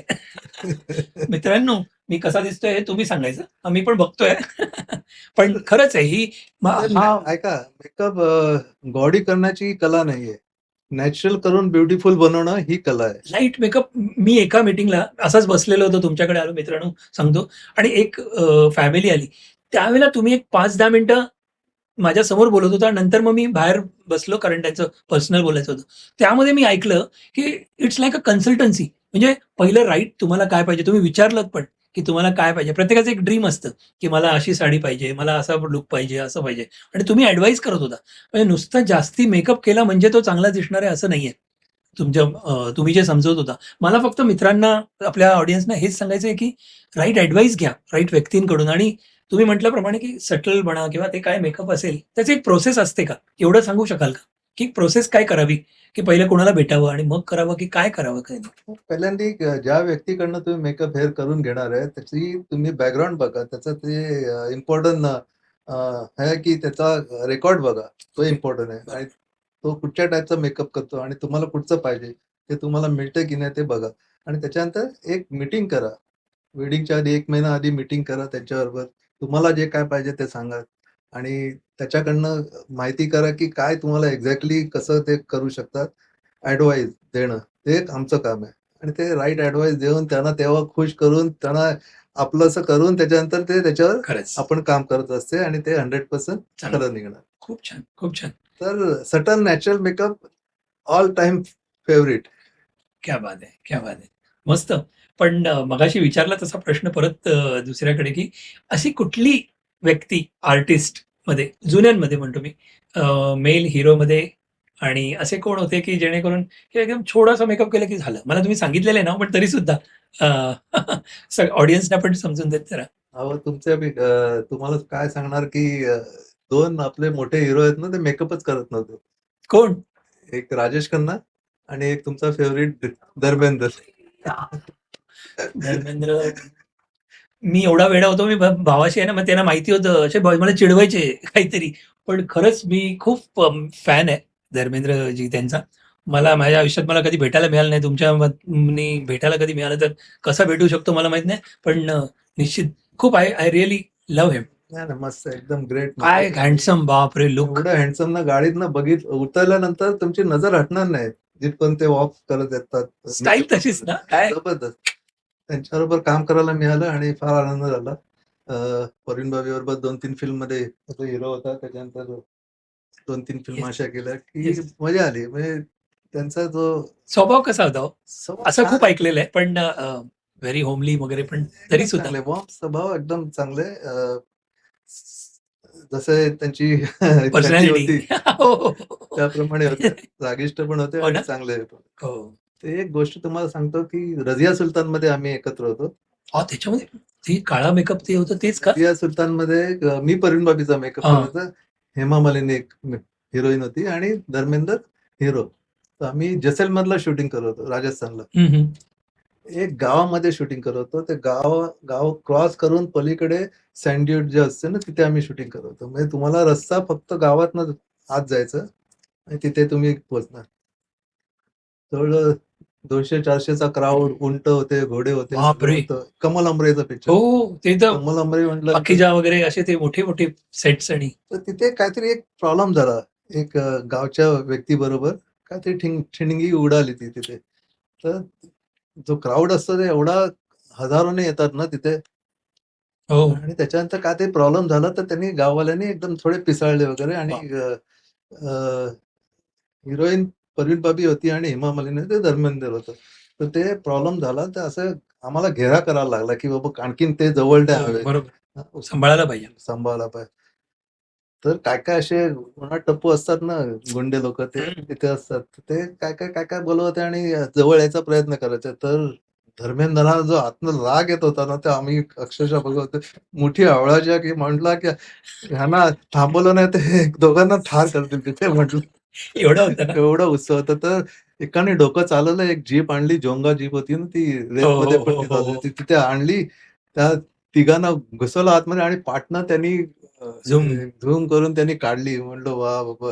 किती वाचलं नाही. काय व्हायच्या अगोदर म्हणजे म्हणजे त्यांना एवढा जो राग आला राग होता राग. ना, की भयंकर त्यांनी नाही काय त्यांच्याविषयी केलं ते ऐकलेलं पण दाखवलं. होतं, पत्रकारांनी काय काय ऐकलेलं होतं म्हणजे ते व्हेरी. त्यांची ती हा. बोटं पाहिलेत ना तुम्ही? मी त्यांचा पंजा, बापरे काय तो पंजा मोठा, देवाची गिफ्टच आहे ती, म्हटलं जबरदस्त बाबा आहे. त्या दिवशी वाचलं म्हणजे. तो वाचला की व्यक्ती वाचली असेल कोणी, पण तो सीन झाला तरी पण वाईट होतं ना ते. वाईट होतं ना हो, ते. नाव एक पण नाव खराब खराब होते होतं ना, आणि बरोबर. आणि अतिशय मीडिया म्हणा. नुकसान पण केलं गाववाल्यांनी. हो ना. So sad, so sad. असं होते. पण किती, पण हा किस्सा पण किती मस्त. पण तसं राजेश खन्ना पण तुम्ही म्हणताय राजेश ते खन्ना पण कमीत कमी मेकअप. मेकअप नाही करायचे. ते काय करायचे, आपलं जे हँकर चिप असायचं ना, हा. जेव्हा शॉट रेडी झाला, कॅमेरा ऑन होणार, टेक करणार, त्याच्या आधी मेकअप आर्टिस्ट द्यायचा, त्यांच्या हातात हे द्यायचे आणि ते जोरात असे पुसायचे बस. दोन्हीकडे. हा. तर इथे ऑटोमॅटिक लाली यायची. हो हो हो हो. नॅचरल. खरंच बघितलेलं आहे. किंवा चला अवश्य. हा. तर मेकअप नाही करायचे. वाव. आणि राजेश खन्नाला जर एक पिंपल आला ना, हा. की 2 दिवस शूटिंग बंद. खरंच खरंच खरंच. आणि धर्मेंद्रजी ते काय करायचे, पण ते पण काही नाही. नाही, काही धर्मेंद्रचं एक होतं, की ते एक छोटी डबी व्हायची त्यावेळेला. टेक डार्क म्हणून असायची. ती साधारण मरुनिश कलरचा असायचा. जे जेंट्सना पिंक नाही लावू हा शकत, हा तर तो हा. मरुनिश रेडिश कलर असायचा. ते इथे लावायचे. बस. हां. ते इथे लावून इथपर्यंत ते पसरवते, की त्यामुळे तुम्हाला नॅचरल लाली यायची आणि ते मेकअप ग्रेस केल्यासारखं ग्रेस एक वाटायचं. वेगळा दिसतो कलर. तर त्यांचा तो फेव्हरेट होता आणि मस्त. ती पाहिजेच पाहिजे. ते एक दिवस मला मी आणि एक माझा मित्र होता. आम्ही ते दोघं धर्मेंद्रकडे गेलो. चला आज धर्मेंद्रचं मेकअप करायला मिळणार, जवळ काम करायला मिळालं. गेलो आणि नेमकं त्यांनी विचारलं, की "बाबा मी गेल्या वेळेला तुम्हाला सांगितलं होतं, की मला नवीन डबी पाहिजे ती. ती तुम्ही का नाही ठेवली?" तर आम्ही एकमेकाचं तोंड बघतोय. म्हटलं बापरे! करायला काय. आउटडोर शूटिंग होतं. बापरे. तर म्हटलं मला नाही माहिती. तर त्यांनी आमचं जो सामान होतं ते थोडंसं पुश केलं आणि बाजूला झालं हम्म, रागारागाने. हम्म, आणि त्याच्यानंतर त्याचा एक बॉय होता, भवर म्हणून. हम्म. त्यांनी पाटनं जाऊन आमच्या हातात दिली. म्हटलं, "हे घेऊन जा आणि काम चालू कर." तर ते घेऊन परत आम्ही धरमजींकडे गेलो. तर धरमजींना लगेच समजलं, की ही माझी झाली. माझीच आहे. ऐकतायत तुम्ही. त्यांना आठवण आहे की नाही माहित नाही आता. ते ते बोलले, त्यांनी बघितलं, असं केलं नाही, आणखीन राग आला. परत आम्हाला पुश केलं. म्हटलं काहीतरी गडबड आहे. आणि त्याच्यानंतर ते आले आणि त्यांच्या बॉयला आवाज दिला त्यांनी. "हां, करा." आणि त्याला एक जोरात फटका दिला. झाडला आणि एक फटका दिला. काय म्हणताय? आम्ही दोघंही पळालो. हो, त्यांचा फटका म्हणजे काय असेल? बापरे! मी आणि मग मी कल्पना करत नाही. डायरेक्ट तो डायलवाला नंबर होता. पंडितदादांना फोन लावला, "दादा तुम्ही नवीन लवकरात लवकर या इथे. इथे सेटवर शूटिंग होणार नाही, काहीतरी प्रॉब्लेम होणार आहे." तर मग दादा आले. तर आले. 3-4 तासानंतर शूटिंग चालू झाली. आई तर गं! दादांना मान द्यायचा ना ते. प्रश्नच नाही. हां. एक तो अनुभव पहिला आमचा अनुभव महा बेकार होता. अशा कित्येक गोष्टी असतील ना ठीक आठवतात. आहे अहो. पण मस्त म्हणजे बिहाइंड द कर्टन्सच्या गोष्टी तर आहेत त्या. मला सगळं सांगायचं आहे, की मी फिल्म लाईनमध्ये एन्जॉय केलं. मी तेच म्हणतोय, की तुम्ही एन्जॉय करताय आणि कुठे ओके ती झालं. मी कमल अमरे पासून ते आजच्या यंग डायरेक्टर बरोबर, खरंच. संजय लीला बन्साली बरोबर पण काम केलं, सगळ्यांबरोबर केलं. तर मी एन्जॉय केलं. Very nice, very nice. पण हां. नवीन हिरोमध्ये कोणापर्यंत आता तुम्ही केले असतील? नवीन आत्ताचे हिरो? हिरो रणबीर रणबीर. कपूर बरोबर आणि संजय दत्त बरोबर. राइट. सुनील दत्त बरोबर केलं, त्यांच्या मुलाबरोबर केलं, Great. ऋषी कपूर बरोबर केलं, रणबीर कपूरचा पहिला पिक्चर केला सावरिया. तर ते लकी. हां, आता मला आणखीन एक सांगायचं आहे, की आम्ही फिल्म करायच्या पाठी नाही लागायचो. हो. फिल्म करायला आम्ही भागायचं. फिल्म आमच्याकडे भरपूर यायच्या. हं. सगळे डायरेक्टर सांगायचे, "ये तू फिल्म करतो." म्हटलं, "नाही, फिल्म नाही करणार." त्याचं हे कारण कुठल्या काय इयर होतं, पासून? 95 का? तुम्ही म्हणालात का त्याच्या अगोदर? परिणबाबीचं झालं त्याच्यानंतर. नंतर. Okay, okay. त्याचं कारण हे होतं, की आम्हाला आयुष्यामध्ये भरपूर पैसे कमवायचे होते. मोठं व्हायचं होतं. हं, हं, हं. नाव पण कमवायचं होतं आणि पैसे पण कमवायचे होते. वाह! तर एक आर्टिस्टकडे जेव्हा तुम्ही राहता ना, तिकडे तुम्ही जास्त पैसे कमवू नाही शकत. ओके. कारण तुम्ही फक्त त्याच्यासाठी लिमिटेड. बांधलेले असतात बरोबर. आणि तुमची कला पण तेवढीच एकाकडे ना अ, डेडिकेटेड. तेवढीच राहते. बरोबर. संकुचित होते. आज आम्हाला कुठचाही फेस द्या, काळा द्या, गोरा द्या, पण एका ह्याच्यात आम्ही ओके मी करणार. बघितलं ना मी पण आलो होतो. ट्रायल आपण घेतली त्याच्यानंतर तुम्ही काहीतरी मला नाही, सजेस्ट तर केलं. ऐका, खरं खरं सॉरी, सांगतो, सॉरी. बिझनेसचं सांगतो. हो, हो. तर पैसा कमवायचे आहेत, तर एका आर्टिस्टकडे राहून म्हटलं पैसे नाही मिळणार. तर मी तुम्हाला सांगितलं पहिली 10, 15, 12 हो. वर्ष काहीच पैसे कमवले नाही. जे कमवायचे ते घरी खर्च व्हायचे. तर पुष्कळ फिल्म यायचे आमच्याकडे, आर्टिस्ट यायचे. म्हटलं नाही, नथिंग डुइंग. पर्सनल करणार नाही आणि फिल्म पण करणार नाही. तर आम्ही सगळं जनरल काम करायचं, ॲडव्हर्टायझिंग करायचं, लग्न करायचं, फिल्मचं पण काम करायचं थोडं आणि त्याच्यानंतर मेन आम्ही करायचं मॅगझिनवर करायचं. हां. मोठमोठ्या तिथे पैसे खूपच ॲडव्हर्टायझिंग आणि ते मोठमोठ्या ते ॲडव्हर्टायझिंग करायचं. कॅलेंडर्स वगैरे कॅलेंडर्स त्यावेळेला तुम्ही केलेत ते? भरपूर केलं. हो? सगळे त्यांचं जास्त नाव कॅमेरामन मी तोंडावरती नाव होतं पण गौतम राजाध्यक्ष, हो, ते होते. रफिक सय्यद, त्याच्यानंतर हे सुबी सॅम्युअल, राकेश श्रेष्ठ वगैरे भरपूर खूप छान. मस्त. त्यांचा अनुभव हे फोटोग्राफर त्यांचा अनुभव कसा होता तुमच्याबरोबर? सुंदर. ते म्हणूनच ते करायचं. ऑलवेज हां. एक एक आनंद वाटायचा काय माहिती आहे, त्यावेळेला काय मी माझा मोठेपणा नाही सांगत, मी सांगतो त्यावेळेला ऑप्शन कमी होते.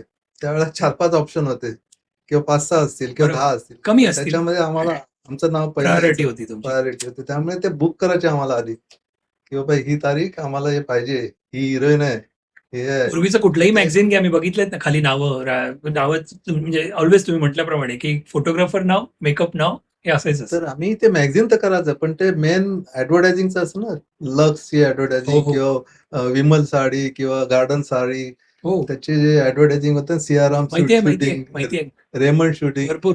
तर ते मी भरपूर केलं वाह! ॲडव्हर्टायझिंग. वाह! त्याच्यामध्ये भन्नाट पैसा कमवला. खूप छान, खूप छान. पण मस्त. ते थांबायचे आमच्या डेटसाठी. मस्त. मोठेपणा नाही सांगत, पण त्यावेळेला ऑप्शन कमी होते ना, त्यामुळे पण त्याला फिरायला लागायचं जास्ती का मुंबईमध्ये जास्ती नाही, करून का? भरपूर भरपूर फॉरेनला पण भरपूर पण गेलं. तुम्ही टाईम मॅनेजमेंट मग कसं करायचा सगळं करताना? काय बघायचं महत्वाचं? तर त्यावेळेला बघा हे असं होतं 7 दिवस, 12 महिने, 30 दिवस कसे मॅनेज करायचं तुम्ही? मॅनेज करण्यामध्ये मी वस्ताद होतो. अच्छा. ॲट अ टाईम 4-5 कामं दिवसातनं करायचं. तुमची डायरी तुम्ही बुकिंग करता ते मी बघितलं मी. फुल असायची छानपैकी. डायरी. मस्त. तर आम्ही किती वेळेला किती हिरोईनना नाही बोललोय, पण नाही डेट नाही. तर मग ते आमच्यावर भडकायचे. "अरे, जेव्हा चांगलं काम असते तेव्हा तुम्ही नाही बोलता." हं. त्याचं कारण काय, की आम्ही ऑलरेडी बुक असतो, मग ते डिश नाही करत कोणाला. पैशासाठी कोणी वगैरे. लहान असो किंवा मोठा असो. एकदा डायरीमध्ये उतरल्यानंतर नाही. नाही ना? Very nice. प्रोफेशनल. तर मला वाटतंय मला जेव्हा अटलजी होते ना पंतप्रधान, हो. तेव्हा तिथून मला फोन आलेला. काय म्हणता? त्यांच्या एक पीओ कडनं कोणाचं घरात लग्न होतं, की आम्हाला एक बुकिंग पाहिजे. वाह! वाह! मी डायरी बघितली. म्हटलं नाही सॉरी नाही होऊ शकत. So sir. आणखीन एक सांगतो मी इव्हन अरुण गवळीची मुलगी ना गीता, हां, त्यांचं. त्यांचं पण लग्नाला सकाळ संध्याकाळ त्यांना पाहिजे होतं. म्हटलं एक टाइम येऊ शकतो सकाळी, संध्याकाळी नाही येऊ शकत. टाईमाचं काय करणार ना? माझी सेक्रेटरी बोलते, "अहो तुम्ही कोणाला नाही बोलता माहिती आहे काय? गवळींकडनं फोन आलेला आहे. त्यांना नाही बोलायचं." म्हटलं, "डेट नाही बाबा. तुला तुला नाही फोन करतायत, मी करतो ते." मी फोन केला. मी सांगितलं, "असं-असं आहे मॅडम सॉरी." बरोबर आहे. म्हणजे कोणाला तरी नाही तर दुसऱ्याला दिलं तर असं कोण ना कोणतरी एकावरती असं येऊ शकतं क्रॉसिंग. तर असे अनुभव आहेत चांगले पण अनुभव. वॉव! वाईट अनुभव तर नाहीच आले. वाईट 1-2 आले असतील, पण आलेच. ते तुम्ही क्वचित. तसं वाईट मानून घेतलं नाही. अशा वेळेला सरळ तुमचा स्वभाव. बॅग पॅक करायची, उचलायचं, आपल्या घरी जायचं. जय महाराष्ट्र. असं मराठी. नाही. मराठी मनुष्य. पण असं नाही होत. कधी नाही. क्वचित झालेलं आहे एखादं. राईट. पण कोणता सिनेमा किंवा इव्हेंट तुमचं करिअर बदलून टाकलं असं वाटतं? कुठल्या एका पर्टिक्युलर ह्यानी खूप बदललं इव्हेंट. मिस इंडिया, त्या इव्हेंट नंतर? Miss India, glad rag super model, mister India, Mrs India ह्याच्यामध्ये फुल कामं करायला मिळाली आणि आम्हाला इम्पॉर्टंट मिळालं. खूप मस्त. क्या बात है! आणि देशाला पण इम्पॉर्टंट मिळालं. देशाचं नाव किती झालं एवढे क्राऊन मिळाल्यानंतर. खूपच. निश्चित बरं. तसं कोणत्या अभिनेत्यासोबत काम करणं सगळ्यात सोपं आहे किंवा झालं तुम्हाला? असं सगळे असतील, पण तरी सुद्धा एक सोपं असं ट्युनिंग म्हणा वगैरे गोष्टी आहेत, पण एक सोपं. अहो, ज्याला काम येतं ना चांगलं, हं. जो काम हँडल करू शकतो, आर्टिस्टला हँडल करू शकतो, त्याच्यासाठी सगळं सोपं आहे. आमच्याकडे कोणी नखरे केले, नाटक केलं, की आम्ही बाजूला. ओके. तर आमचं लक आहे, की आम्हाला कोणी नाकारलं नाही. नाकारलं. चांगलं. तुमचा स्वभाव पण कामाच्या काम असतो, अशा हिशोबाने. त्या रूममध्ये झालं ना, ते परत खतम. बाहेर कोणाकडे बोलत हां, नाही. एक्झॅक्टली. त्यामुळे ते आर्टिस्टांना हा स्वभाव आवडायचा. ते आवडायचं. हे कामापुरतं आहे ना, बस आहे. हे चुगली नाही करत कुठे. हां, एक्झॅक्टली. नाहीतर आजकाल ते गॉसिप आणि खूप काही गोष्टी जेव्हा मेकअप करतात किंवा हेअर ड्रेसिंग करतात, तेव्हा किती गप्पा होतात. त्या गोष्टी किती बाहेर जायच्या आणि काय. आज जरी तुम्ही परिणभावी बद्दल तुम्ही काय चुकीचं बोललात, तुम्हाला आवडणार नाही. बरोबर. जी गोष्ट केली नाही तिने आणि ते तुम्ही आणखीन मोठमोठ्याने सांगता, ते मी ऐकून नाही घेणार. निश्चित तो तुमचा तिला रिस्पेक्ट आहे आणि खरी गोष्ट तिला आहे. समजायचे काही लोक पुष्कळ ड्रग वगैरे घ्यायची, दारू प्यायची, असं नव्हतं. फार सिंपल होती. तिने 1-2 चुका केल्या असतील आयुष्यात, पण एकदम सिंपल. एंड खूप खराब झाला पण. अहो, ती माझ्या बहिणीच्या लग्नाला आली ती. कुठून झूवरून ग्रँड रोडला, लॅमेंडन रोडला लग्न होतं. क्या बात है! येऊन बसली होती. किती मानत होते ना, हो. असं म्हणजे म्हणायचं. So nice. पण शेवटी पण भेट करता आली तुम्हाला काही नाही? नाही, नंतर काय ती कॉन्टॅक्टच नव्हता म्हणा. 4-5 वर्ष ती गेली होती कुठे बाहेर होती. लंडनला, कुठे हो. गायब झाली. तेव्हा ते कॉन्टॅक्ट नाही करता आलं. त्याच्यानंतर ती आली हं. आणि ती च्या गल्लीमध्ये अशी वॉक करत होती आणि तिने बघितलं भरत अँड डॉरिस सलून आमचं. हो. ते बिर्ला मी होतं. आलेलो हो. तिथे. तर तिने बघितलं आणि तो नंबर नोट केला आणि तिने फोन केला. हो. मला भरतशी बोलायचं. So nice. मोबाईलचं नव्हतं. So nice. तर तिने फोन केला, "भरत आओ, मिलके जा." तेव्हा भेटायला गेलो होतो. पण ती again she was in same problem, की ती अर्ध्या वेळेला विसरायची, अर्ध्या वेळेला नॉर्मल सो असते. सॅड. छान. पण हे सगळं तुम्ही बिझी एवढं तुम्ही तुमचं शेड्यूल त्याच्यामध्ये फॅमिलीला टाईम द्यायला मिळायचा का? नाही हो, कारण तेव्हा मुश्किल होतं की दिवाळी एवढे करंट तुमचे प्रोजेक्ट्स, इव्हेंट्स, मूव्हीज म्हणा, पिक्चर म्हणा. जेव्हा टाइम द्यायला मिळायचं तेव्हा करायचं आम्ही. आम्ही जायचं डिनरला वगैरे फॅमिलीला घेऊन. पण तुम्ही सांगाल की दिवाळी पूर्ण 5 दिवस घरी नाही, शक्य नाही. नाही. एक आणखीन त्याच वेळेला ॲडव्हर्टायझिंग फार असायचं. दिवाळीला म्हणा, हो. दसऱ्याला म्हणा किंवा एक्स्ट्रा काम काहीतरी एक्स्ट्रा असायचं. काम असायची. त्यामुळे आम्ही बिझी असायचो. आणखीन बिझी. हां. बापरे!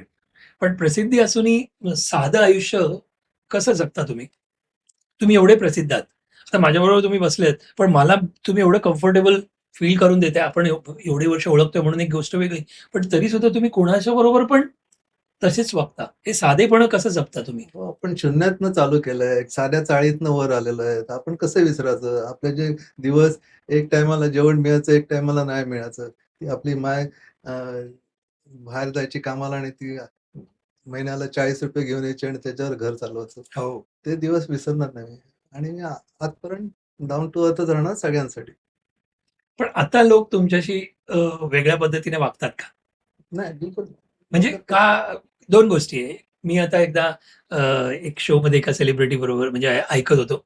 तर त्यांच्या प्रोग्राममध्ये त्यांनी असं सांगताना ते स्टेजवरती होते आणि डॉक्टर आनंद नाडकर्णी आहे ना, त्यांचा जो शो होता त्याच्यामध्ये अवधूत गुप्ते ते होते. ते सांगत होते आणि मी असं ऐकत होतो.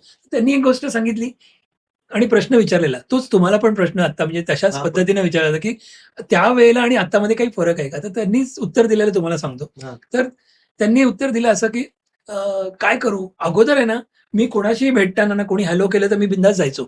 पण आता मला कोणी हॅलो केलं ना, तर असं वाटतं ह्याचं काही काम आहे का माझ्याकडे? ह्याला काही पाहिजे का माझ्याकडून? हां, ही एक म्हणजे भावना. प्रसिद्धीमुळे म्हणा किंवा या स्टेजला आल्यावर असं होते मला. जे कदाचित समोरचं नसेल तसं. पण हा खूप टच झाला ही गोष्ट. म्हणून मी तुम्हाला विचारलं, की आता पण बघा कोणी तुमच्याकडे येतील, कसं ओळखणार ना, की हा व्यक्तीला पाहिजे म्हणून हा येतोय. पण असं एक मनात येतं, याचा काहीतरी फायदा आहे का? स्वार्थ आहे का म्हणून माझ्याशी बोलतोय? असं कधी होतंय का? त्यांनी सांगितलं, पण तुम्हाला असं कधी वाटतं का, की लोकं फायदा घेतात का काही? वेगळ्या तऱ्हेने वागतात का म्हणजे? बिकॉज सेलिब्रिटी आहात तुम्ही म्हणून? नाही, असं होत नाही हो. आणि समजा थोडा फायदा घेण्यासाठी कोण आलं तरी मदत केलं तर काय झालं? मी करतो. वाह! वाह! माझा स्वभाव असा आहे. तुम्ही एक गोष्ट आत्ता सांगितली थोड्या वेळ अगोदर आईंना किंवा नाही कुठल्याही माझ्या मित्रांना पण मी बिनधास्त घेऊन जात होतो, फोटो काढत होतो त्या सेलिब्रिटी बरोबर आणि येत होतो. काय तुमचा स्वार्थ काहीच नाही काहीच उलट. नाही. पण त्यांना एक आनंद देऊन तुम्ही म्हणजे हा आनंदाला. जो शेअर करणं व्हेरी नाईस. खूप मस्त. आणि आजचा तुम्हाला हे सांगतो, की तुम्ही जे बोलतात ना वाईट अनुभव काय? वाईट अनुभव असा आहे, की आजचं जे कलियुग चालू आहे ना, कोणीच सुटलं नाहीये तर त्याच्यामध्ये. तो रिअल टाईम गेला आणि त्याच्यामुळे ते सगळं लोकं एकमेकांशी बोलत नाहीत, बरोबर लांब जातात. हो. ते मला आवडत नाही. खरंच. तुम्ही ज्यांच्याशी बोलता त्यांच्याशी कमी फ्रेंड्स असतील पण ते बेस्ट आहेत. खूप छान. हा बी ब्रँड सुरू करणे ही प्रेरणा कधी आली? तुम्ही म्हणालात, की एक तर सुरू पण ही प्रेरणा कुठून मिळाली आणि हे कसं कशी झालं झाली? माहिती आहे, की हे असं झालं, की आम्ही काम करता-करताना काही अडचणी आल्या, की एक पर्टिक्युलर जी शेड पाहिजे असते आपल्या इंडियन सिनेमासाठी, इंडियन स्क्रीनसाठी किंवा इंडियन स्किनसाठी. ओके. आपल्या इकडे कलर व्हेरिएशन भरपूर आहे. गोरी पण आहे, सावळी पण आहे आणि डार्क पण आहे हं, आणि हं. एकदम डार्क पण आहे. तर ते झटकन मिळायचे नाही. त्यामुळे म्हटलं चल डॉरिसला बोललो, "एक मला ब्रँड उभा करायचा आहे, की जे 4 शेड आपल्याकडे इंडियामध्ये इझिली मिळू शकते." क्या आम्ही काय बात है! पूर्वी वाट बघायचं, की हे सामान मॅक्स फॅक्टरचं येणार, ह्याचं तेव्हा आम्ही 1 पॅनस्टिक नाही 4 पॅनस्टिक जमा करून ठेवू. तर ते मला खटकायचं. तर म्हटलं नाही, एक दिवस आपण आपला स्वतःचा ब्रँड करू आणि आपल्या ज्या इंडियामध्ये ज्या शेड लागणार आहेत, ते आपण उपलब्ध करू. वाह! तर आम्ही जेव्हा फॉरेनला जायचं तेव्हा सगळं अशाच ठिकाणी जायचं, की जिथे ह्या माहिती मिळतील आणि त्याचं ते थोडंसं वापरलं आणि आम्ही थोडे पैसे जमा करून ते 2505 मध्ये चालू ओपनिंग केलं. केलं आणि त्याच्यामध्ये राणी मुखर्जी आणि लारा दत्ता ओपनिंगला आले होते. आहे फोटो आपण बघूया लवकर. डेफिनेटली. पण स्वतःचा ब्रँड सुरू करायचं ठरवलं, हे सुचलं कसं हे तुम्ही आत्ता सांगितलं. हं. पण असं कधी वाटलं का, की होतं की आपण एवढं मोठं नाव करू शकतो? सुरुवातीचा पहिला दिवस आठवा. तुम्ही पंढरी दादांकडे गेलात, तेव्हा एवढं तुम्हाला वाटलं होतं का, की तुम्ही एवढं नाव करणार या नाही, लाईनमध्ये? त्यावेळेला 10 वर्ष तर आपल्याला काहीच माहिती नव्हतं ना, काही की नव्हतं. आपण पण नंतर मध्ये कुठे करेल. कधीतरी वाटलं? त्याच्यानंतर मग ते वाटलं, की नाही होऊ करायला पाहिजे, करायला शकतं. पाहिजे. मी गरीब होतो, गरीब नाही राहणार. व्हेरी मला नाईस. काहीतरी करायचंय आयुष्यात आणि ते माझ्या मित्रांनो हा डायलॉग परत एकदा सांगा. मी गरीब होतो, मला गरीब नाही राहायचं, मला काहीतरी करायचंय आणि चांगल्या मार्गाने खऱ्या अर्थाने प्रामाणिकपणाने मला पैसा कमवायचा आहे आणि ते पण माझ्या फॅमिलीसाठी, माझ्यासाठी. हे मी करणार. मित्रांनो, हा डायलॉग मी परत एडिटिंगमध्ये डबल वेळा करणार आहे. कारण का की हा खरोखरच सगळ्यांनी हे ठेवणं जरुरी आहे लक्षात. आणि गरीब हो, आपण गरीब होतो, पण नंतर गरीब राहिलो नाही आजच्या पाहिजे. आजच्या काळाला याची पैशाची जरूर आहे. एक्झॅक्टली. पूर्वी नसायची. नाही. पूर्वी तर माझे वडील कसे होते? आज जेव्हा उद्याचं उद्या. एक्झॅक्टली. ऊपरवाला देख खरंच, लेगा. खरंच, खरंच, खरंच. आता नाहीये तसं. पैशाची व्हॅल्यू पाहिजे, पण आजकाल पैसे पाहिजेत. नाही असं चालणार नाहीये. तर अ, तुम्ही जे काम करतात ना, त्याच्यामध्ये मी पैसे गुंतवले नाहीत. पण माझी बायको स्मार्ट होती, तर ती माझे पैसे जमवायची आणि ते अ, आम्ही दुबईला वगैरे जायचो शोला किंवा ब्राईड करायला, तर ती गोल्ड घ्यायची हो, हो, हो. आणि त्याच्यात ते पैसे टाकायचे. Yes, yes. गोल्डचं पण असंच वाढत गेलं हो, ना, जसं हो. तुमचं आपण पण केलं पेन्शनमध्ये केले होते. केलं. हो. हां आणि बऱ्यापैकी केलेलं आहे. आणखीन मी आलेलो घ्यायला. हो. आणखीन प्रॉपर्टीमध्ये पण टाकलंय. व्हेरी नाईस, व्हेरी तर नाईस. ते खूप छान. इन्व्हेस्टमेंट आमची चांगली आहे. Very nice, very nice. त्याच्यानंतरचा प्रश्न म्हणजे लोकांनी तुम्हाला कशासाठी लक्षात ठेवावं असं तुम्हाला वाटतं? आपण आता इंटरव्ह्यूच्या शेवटाकडे येतोय हळू-हळू. म्हणून हा एक प्रश्न, की लोकांनी तुम्हाला काय म्हणून म्हणजे लक्षात ठेवावं असं तुम्हाला वाटतं? मला वाटते माझ्या सरळ स्वभावाबद्दल, प्रामाणिकताबद्दल, हायजिनिक माणूस तुमचं व्यक्तिमत्व राहावं. जसं तुम्ही नॉर्मल आयुष्य जगता, तुमचं राहणी एकदम सिंपल राहावं. त्या हिशोबाने मला लक्षात ठेवावं. माझं काम चांगलं आहेच, पण त्याच्याबरोबर ह्या गोष्टी इम्पोर्टंट आहे. किती तुम्ही प्रामाणिक आहेत काम करताना, मनुष्य म्हणून कसे आहात कसे तुम्ही? आहेत. माणुसकी. हो. ते मला काही बोलायला थोडंसं मनात आहे, पण ते नाही, नाही, चांगली गोष्ट आहे हो. येत छान, नाही. छान तुम्ही व्यक्त करताय. खूप छान. Very nice. कधी एक सीरियस नोटवरती कधी रडायला आलं असं कधी झालं का? म्हणजे कुठल्या आठवणींमुळे किंवा कधी आत्ता म्हणा. आपण जसे हायर एजला जातो त्यावेळेला किंवा अशा काही गोष्टी असतात, की ज्यावेळेला बाबा खरंच असं आहे ना, माझ्या आईला सगळं काय द्यायचं होतं. आईने लहानपणापासून सगळं केलं. आईला सुख पण दिलं. मी आणि माझ्या बायकोनी सगळ्यांनी. पण शेवटी ती 13ला गेली, कधी? 2013 हां, ला. हां. तर मला वाटायचं, की अजून ती असायला पाहिजे होती. अजूनही तिने ऐश्वर्य सक्सेस बघायला पाहिजे होतं. बरोबर, ते तिला बघता नाही आलं. तेव्हा जेव्हा ते समजते ना, तेव्हा ते भरून येते. बरोबर. कारण आई एवढी कष्ट करते ना, प्रत्येक मुलाला आई इम्पोर्टंट असते. आम्ही फार कमी बोलायचो. इव्हन आई गेली तेव्हा मी फार कमी रडलो. पण एकटा असताना फार रडलो. एक्झॅक्टली. ही आठवण तर येत असतेच. हो. हो, हो. अ, पण तुम्ही तुमचे आणखीन असे मेंटर, गुरु म्हणून एक पंढरी दादा आहेत. त्याच्या व्यतिरिक्त आणखीन कोणी तुम्ही ज्यांना रोल मॉडेल किंवा असं समजत होतात का?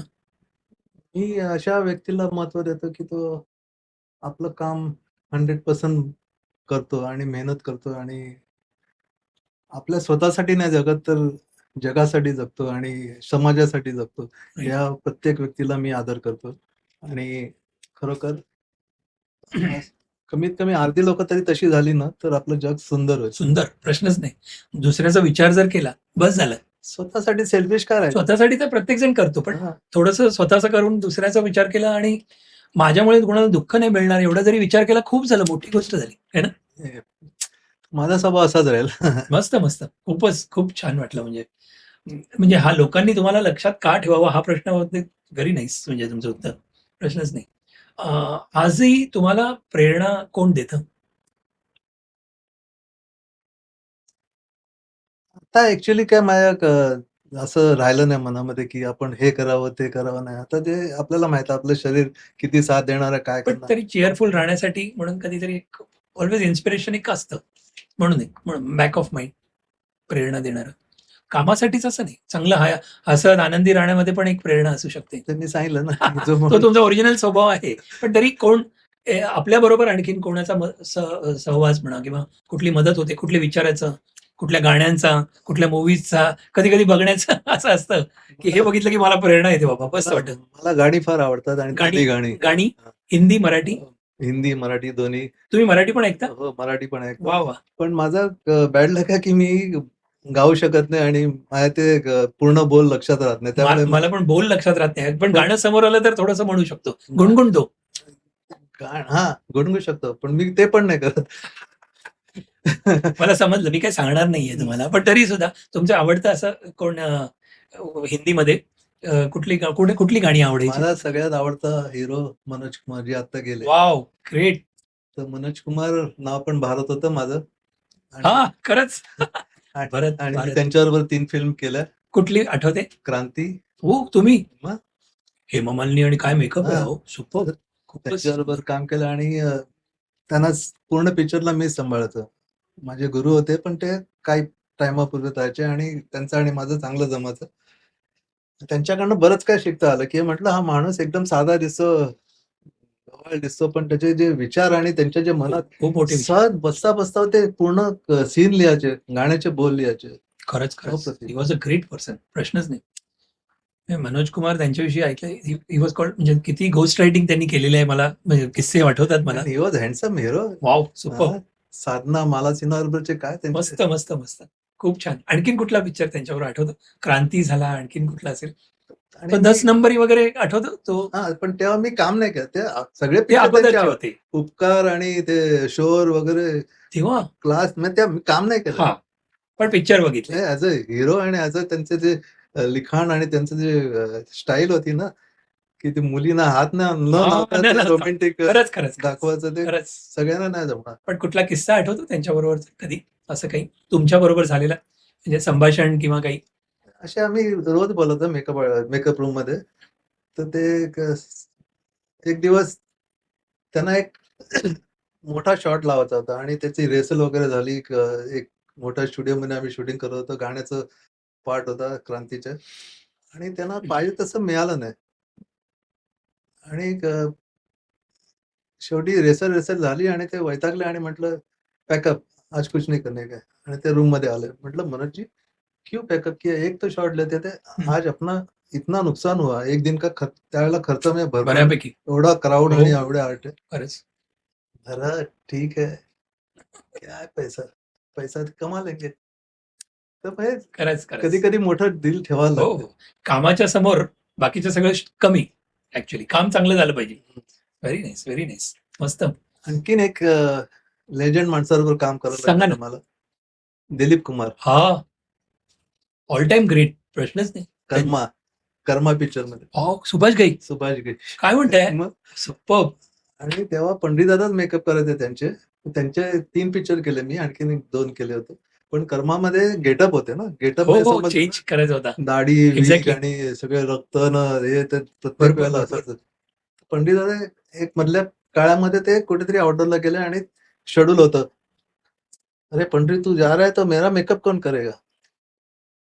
"करेगा, आप फिक्र नहीं करना."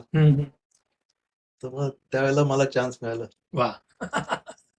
"हाँ, तू करेगा मेरा मेकअप?" म्हणलं, "हाँ, अभी तो साथ दोगे ना?" तर त्यावेळेला मग पूर्ण तो शेड्यूल 15 दिवसाचं होतं ते मी अटेंड केलं Very आणि nice. फार आय एम खूप छान. व्हेरी प्राउड मायसेल्फ व्हेरी की नाईस. दिलीप कुमार एक लेजंड. मोठ्या आर्टिस्टच्या हातात जवळ गेला ना हात कापतात मेकअप आर्टिस्ट. खूप मोठी गोष्ट आहे. तर त्यांनी साथ दिली. Very nice, very nice. त्यांनी कम्फर्ट करणं तुम्हाला किती गरज आहे. नाहीतर त्याच्यामध्ये चूक पण होऊ शकते. Which is. आणखीन एका मोठ्या हिरो बरोबर काम केलं. राजकुमार. हो, बापरे. चंबल की कसम. तेव्हा मी चंबलमध्ये होतो. डाकूंच्या ह्याच्यात आणि जस्ट डाकू रिटायर झाले होते, म्हणजे सरेंडर झाले होते त्यावेळेला गव्हर्नमेंटला आणि ते फ्री झाले होते. ओके. तर त्यावेळेला आम्ही चंबलच्या ते जिथे त्यांनी पूर्ण ट्रेन उचलून नेली होती डोंगरामध्ये, हो, हो, तिथे ते शूटिंग करत होतो आम्ही. आणि बापरे. आमच्याबरोबर मोहर सिंग, माधव सिंग पण डाकू बरोबर होते. राजकुमार, मौसमी चटर्जी वगैरे. त्याला एक गोळीचा इफेक्ट राजकुमारला द्यायचा होता. हम्म. इथे एक गोळी लागलाय ते. मी एकीकडे केली. त्यांना थोडं सांगायचं होतं की त्याच्यापेक्षा बेटर इफेक्ट देऊ शकतो. ते बोलले, "बेटा हा. ऐसा नहीं बरखुरदार देखना कैसे." त्यांनी करून दाखवलं. गोळी लागते ना, तर हा. मग ते कात्रीने कापून ते चुरून असं आणि त्याला ब्लॅकचा आणि रेडचा त्यांनी इफेक्ट केलं? त्यांनी करून दाखवलं मला. म्हटलं ते कैसा कर. कोणी? राज काय म्हणता? हां, तेव्हा पंडितदादा नव्हते. हा, हा. आम्ही 2 असिस्टंट होतो. म्हणजे वा, त्यांचा एक्सपिरियन्स ते मला शेअर केला आणि एक्झॅक्टली. मला खरोखर ते तेवढं डिटेल आलं नाही. मस्त. आणि पण त्यांनी करून दाखवलं. नंतर मी आणखीन 2 केलं तर बोलले, "हां, अभी वा, वा. बरोबर." खूप छान, खूप छान. मस्त. तर असे किस्से किस्से. ग्रेटनेस आहे की हॅट्स ऑफ की मला सगळ्यांबरोबर काम करता आलं. टॉप पाठीमागे असे व्यक्तीपासून फ्लॅशेस जात असतील तुमचे प्रत्येक. इव्हन हिरो बरोबर पण आहे, हिरोईन हिरोईन पण मीना कुमारी आणि तुम्ही म्हणाला. नाही, मीना कुमारी नाही, मी नाही तुम्ही नाही केली, पण दुसरे. माधुरी दीक्षित पासून जेवढं व्हेरी नाईस, तेवढं सगळ्यांना. Very nice. आणि जेवढे मिस वर्ल्ड निघायच्या ना हिरोईन, हा हा. त्या ते सगळ्यांची सगळे. पहिली पिक्चर मी केलं. ऐश्वर्या, सुष्मिता सेन, लारा सगळे. वा, वा. मी फिल्म नाही करत. नाही नाही, फिल्म फिल्म नाही. मध्ये कळलं की अडकला माणूस. काय पूजाजी कंटाळलाय का? कंटाळे. नाही ना, बरे आहेत ना तुम्ही? एकदम फर्स्ट क्लास. जास्त झालं का आमचं? नाही नाही नाही, जास्ती नाही, चालू आहे. आता एक ब्रेक करूया, आपण ब्रेक घेऊया. एक 2 प्रश्न घेऊया. एक सेलिब्रिटी ज्याला तुम्ही सजवायचं स्वप्न पाहिलं आणि संधी मिळाली नाही, असं कोण आहे किंवा राहिलं असं काही झालं का? आपल्या इंडियातल्या तर सगळ्या झाल्या. हम्म, हम्म. फॉरेनची 2-3 होत्या त्या मिस इंडियाला आल्या होत्या आणि नोएमी कॅम्पबेल हो हो. तर तिचं मॉडेल ना ती. हां. तिचं आमचं फिक्स होतं की आम्ही मेकअप हेअर करणार. पण त्यावेळेला माहीत नाही काय झालं की ती लेट झाली किंवा काय आली, तर ती स्वतः करून आली. तर ते एक राहून गेलं. हो. आणि त्याच्यानंतर आत्ता एक आम्हाला मोठ्या हिरोईनला आणि हिरोला हेअर मेकअप करायला मिळालं. कॅथरीना म्हणून एक बॉलिवूडची मोठी हिरोईन होती ओके. आणि डगलस तिचा नवरा. ओके. Director, producer, actor. आता गोव्याला त्यांना आता जे गोव्याचं हे होतं ना फेस्टिव्हल, हो हो. तेव्हा ते आले होते, तेव्हा अरे वा मिळालं. वा तर वा. इंटरनॅशनली पण हेअर मेकअप करायला मिळालं. इंटरनॅशनल तुम्ही आहातच, नॅशनल इंटरनॅशनल.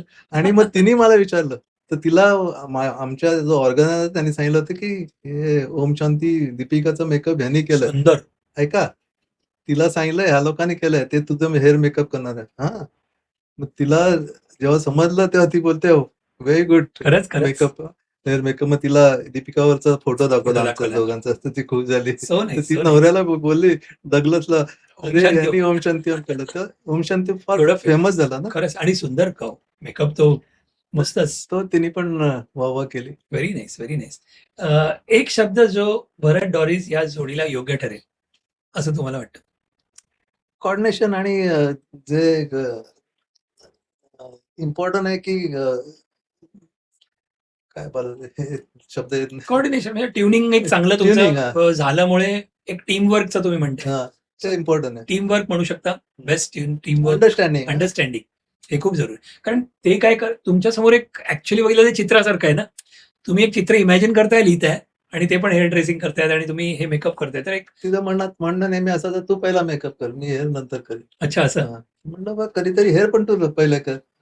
तर असं त्याच्यावरनं पण थोडं कधी होतं बिकॉज कामाच्यामुळे चांगलं काम होण्यासाठी म्हणून नाही हे असं नाही, असं असं सजेशन क्रॉसिंग असं कधी झालेलं थोडंफार होतं. होत असतं ना असं. कुठल्याही कामाला मला वाटतं होत असतं. Very nice. So thank you. आपण एक ब्रेक घेऊया 5 मिनिटाचा आणि will do that. So thank you. Yes. बरं करा. थँक्यू.